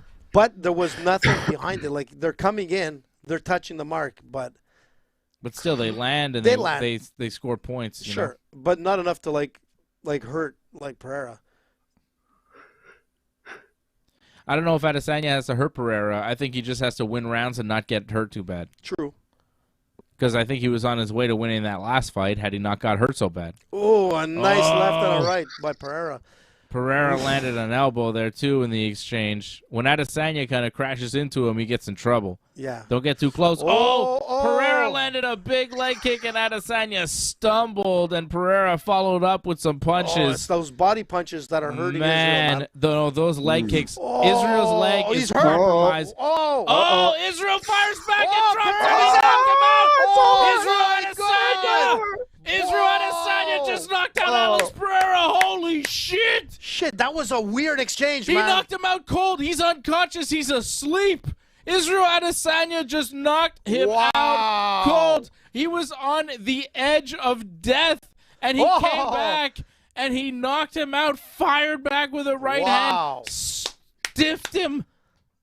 That was crazy, man, because it looked like Pereira was about to smoke Israel, and then Israel comes back. Boom, boom, boom. Bonne nuit, man. Jesus, that was impressive. That was insane. Wow. That was insane. Pereira looks fucked up, man. Israel Adesanya knocks out Pereira. Pereira doesn't know where he is. Oh, my God. Revenge for Israel Adesanya. Now, man. He's dancing. He is thrilled. Wow, that was revenge for Israel Adesanya. Holy I want another match. Wow, that was impressive. They got to go again right away. Yeah, they got to go again. It's going to happen again for sure. Because like, who doesn't want to see Pereira this? Pereira was doing better than in the first fight. Like Pereira was fighting well, man. This fight, man, he was winning rounds maybe, and also, man, and just this before is a the great knockout, rivalry, Freddie, man. just before the knockout, Pereira looked like he was just taking charge there, and it looked like Israel was in trouble. And then all of a sudden, boom, boom, boom, Izzy does it, man. Pereira had him hurt. Pereira landed those leg kicks. And we're seeing the replay now, and Israel couldn't move, and he's got him against the fence, and he's beating him, and then boom, right hand, and then boom, another right hand from Adesanya, and drops him stiff. But look Pereira at this. is unloading on Adesanya, body kicks, body punches, and then boom, Adesanya with a right hook, stumbles Pereira, and then boom, another right hook right after it, drops him, puts him out cold. The referee is right there because he's out cold. He finished him with a hammer fist that really made him unconscious. Jesus. I think he was down and kind of out, Yeah. but then Adesanya with the hammer fist made him go stiff, like dead. It was that heavy right that caught him, but just before that, you saw Pereira just working the body, boom, boom, boom. And then he did the bow and arrow, like, I just shot you, man. He did the bow and arrow to him. That is crazy, man. Pereira is, like, upset. Look, he's not happy, but Israel did it, man. That was amazing. That was so crazy. This was the stand-up version of Chael and Anderson Silva, man. Just when you think you're done, boom. He did Come on, it. man. Trilogy. The Nigerian champ, right man. away. He's back. Sign it, Dana. Oh, yeah, we need to see these guys fight again. That was so crazy. Wow, man. Israel Adesanya is back. He's the middleweight champion again. And Nigeria gets their champion again, man. That is incredible. Look at that, man. He's putting the... Oh, he put the cross. He didn't... What the hell? What did he do? An Undertaker move, man? I don't know what that was. He did the sign of the cross, man. Israel is pumped. Wow. And you can see why. And Pereira is pissed, man. Good for him, man. That's crazy. Good for him, man. Like, you know, he lost to him twice in kickboxing, once in MMA. This was his boogeyman, and he just vanquished him. He just put him to sleep. Oh, yeah. Wow. And put him to sleep on the edge of defeat. He was on the edge, man. Like anybody else taking those body shots and the knees, it was like the end of Israel right there. He kind of stumbled in there. Oh, my God, this is crazy. It looked like Adesanya was about to get finished, and then he finished Pereira. He's telling everybody. And Adesanya's like, that talking needs to stop. You are right, Israel. I am sorry for doubting you. We all doubted you on this show. A lot of people doubted you around the world. I'm sorry for doubting you, Israel Adesanya. You proved everybody wrong, including myself. And good for you. I'm glad you did it because that shit was awesome. This is crazy, man. Yo, that was crazy. That's so good. Oh, let's hear what he's saying. I want to hear Israel. Can I get volume on Israel? I don't think I have volume. There you go.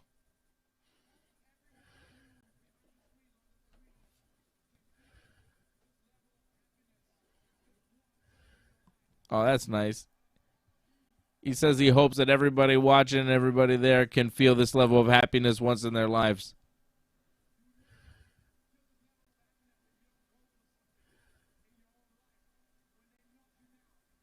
But you will not get it if you don't go for something and try hard. It's like an inspirational speech from Israel Adesanya. Good for him. True champion, man. Yeah. Great performance. Amazing. Wow, that's good for him, man. What a performance from Israel Adesanya. This performance may make him the greatest middleweight champion in the history of the UFC, man. I mean, Anderson has got some big shoes to fill, but Israel Adesanya just did something there. Yeah, man. You know what? You can win as many championship belts, but it's the ones that you come back and get when you get knocked down, man. That's it. Like Anderson didn't come back and beat Chris Weidman. Anderson rode that wave. He beat everybody. When he lost, and it was over. Israel Adesanya rode that wave, was champion for a long time, lost, and now came back and knocked the guy out and took the belt back. Impressive, man. That's crazy. Well, that speaks volumes, man. And that's what I was saying. Coming into this fight, man, he had to face the fact that he lost 3 times to this guy. He had to come in. The mindset was, we had to see if it was there. Obviously, it was there. He had to treat this fight as if it was the first time they were meeting. It wasn't looking good at certain times. Just leading up to the knockout, he was in a really compromised position. When a guy is like piecing you apart there from body, head, body, and throwing that knee, it's not a good moment. But Israel held the fortress, man, and threw that heavy right. And to be honest, Pereira was already out with the first right. When he got him again with the second, it was just like the icing on the cake. Pereira was gone. But you know what? Israel proved, man, a champion could come back and take that belt. And we'll see. It'll be an interesting fourth fight.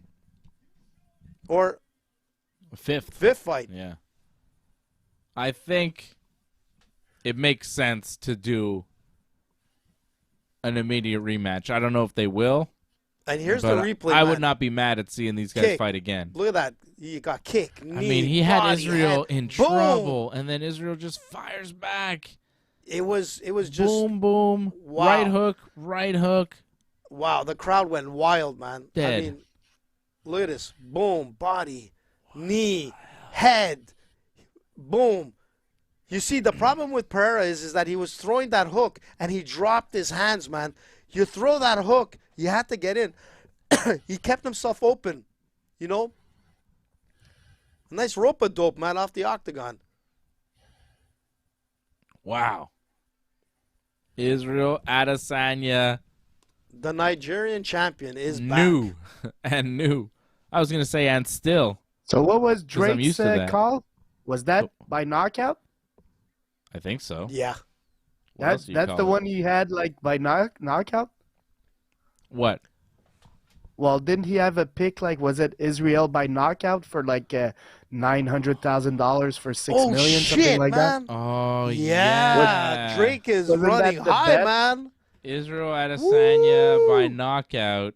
Drake got it right. Oh yeah, Drake did make a lot of money. God damn it. Yeah. Drake, give us some money, man. I lost money and Drake made money. This isn't right, man. Life isn't fair. Take it easy, Dave. You just got to ask Drake to be generous, man. Give some to the Ringside Report team, man. Well, what did we say he bet? $1.4 million overall? Yeah, but he lost the Mazvidal bet. Yeah, he lost the Mazvidal. But he won Israel Adesanya by knockout. He won $1.8 million on a $400,000 bet. So he covered his losses. He's up like $400,000. And he also got $500,000 on Adesanya to win straight up and got $885,000 off that. So he's up about like $800,000. Damn. He's up almost $1 million. The Drake doesn't lose. Send us a super chat, man. On his night. Yeah, Drake, hit us up on super chat. Give me like a percentage, 1% of your $1 million. That's it. You're not asking for much. It's really not much. Or maybe even like get the Ringside team to go to like the Miami. We'll go there and party up, man. After party. I'd rather not. I'd rather just take $1 million. Wow. Yeah, Drake made money. Israel Adesanya wins. Masvidal retires. Jesus, what a night, man. Crazy night. Wow. And you know what? That's the thing with the UFC, man. They're always delivering, man. There's always like an action-packed fight from the prelims to the main event. There's always like surprises. And you know what? Like this merger with the WWE is going to improve like the quality of production, which I agree with you. And you know what? It's insane, man. It just gets stronger and stronger. And we're going to see a fifth fight with these guys. Who's not wanting to see this, man? Well, Let's hope it can happen in Montreal. Well, wouldn't that be cool? We'll see what the UFC decides to do if they decide to do the rematch here, but I think it makes sense. I don't know who else you would put up against Adesanya right now for the middleweight title. I wouldn't mind seeing Pereira up next again. Do the trilogy. Why not? Why not? As for Gilbert Burns... Is there a middleweight you want to see him? A welterweight you want to see Gilbert Burns fight after the win over Mazvidal tonight? Does it matter? Doesn't matter. Doesn't matter? Doesn't matter. His hair helped him, man. A big name. Give him a big name. Yeah. Just taking a look at the rankings, Burns was ranked in the top 5 already, right? Like, what else is there for him to do? I don't think he fights the champion. I mean, Colby's supposed to get the title shot. Yeah, right? So, and doesn't Bilal Muhammad have a fight? Wasn't he supposed to fight Khamzat at some point? Maybe they do Gilbert Burns against Bilal Muhammad. I don't know. And Masvidal, well, he's retired, so no next fight for him, right? He's done, man. Wow. Leor says we have to see Izzy versus Alex 3. I agree with that. Yeah. I think that's a good call. Yep. That's where we have to go next. Well, that was a good pay-per-view, guys. That was fun. Crazy action. We were all wrong on the picks. Unfortunately, Patrick C. Hamilton dropping in the 777 Super Chat. Thank you, Patrick. You're the Super Chat leader of the night. He says 0-2 on the Fred parlay, but what a finish. Yeah. The parlays didn't win. We were shitty on our fight Don't picks listen tonight. to us. Listen to Drake, man. Drake hit the nail on the head. I'm going to stop listening to myself. I'm going to start listening to only Drake and his fight picks because mine are apparently garbage, and Drake seems to know what he's doing. So. And he got the knockout. Like, think about it. Yeah. Yeah, with the knockout, too. That's big impressive, money. man. What a payoff. He's got a good crystal ball, that guy. Goddamn Drake. Fuck, man. We were all laughing before, and now Yeah, and now Drake's who's laughing. Drake is laughing at us, man. 6. Where's Antoinette when we need him? Or when we need her? Goddamn, man. That guy, he just Drake, he keeps winning. He goes from, like, the Garcia to, like, a big rap star. Yeah. And now he's like a UFC, like... King of like, gambling. Clairvoyant. I mean, this guy has it all. What did he do that we didn't do? I don't know. We were in Montreal. He's from Toronto. I think that's what it was. That's okay. what it is. Thank you to everybody tuning in across the world on Rumble, YouTube, Twitch, Twitter, Facebook. We appreciate you checking us out here tonight on the Ringside Report Network. Don't forget to follow us on Rumble, subscribe to us on YouTube, follow us on Twitter and Instagram and Twitch and Facebook and all the things. And we will be back here Thursday night as we are every Thursday night for Ringside Report MMA every Thursday at 8 p.m. Eastern Time here on the Ringside Report Network. And, of course, for every UFC pay-per-view, we do the watch-alongs. We'll be back for UFC 288, which will be in May. And that's it. No big wrestling pay-per-views, I don't think, for another couple weeks. So I'm going to have my weekends to myself again after last week's double dose of WrestleMania and tonight's watch-along. I'm actually going to have a weekend off, I think, next weekend. So that'll be nice. But we'll be back next Thursday night at 8 p.m. for Ringside Report MMA. And then, of course, every Friday night at 10 p.m. Eastern Time for Wrestling Uncensored, the pro wrestling show here on the first channel that gave you UFC and WWE together. Now they're doing it for real. Makes a lot of sense. Let's go. It's the Ringside Report Network, and this has been the UFC 287 Watch-Along.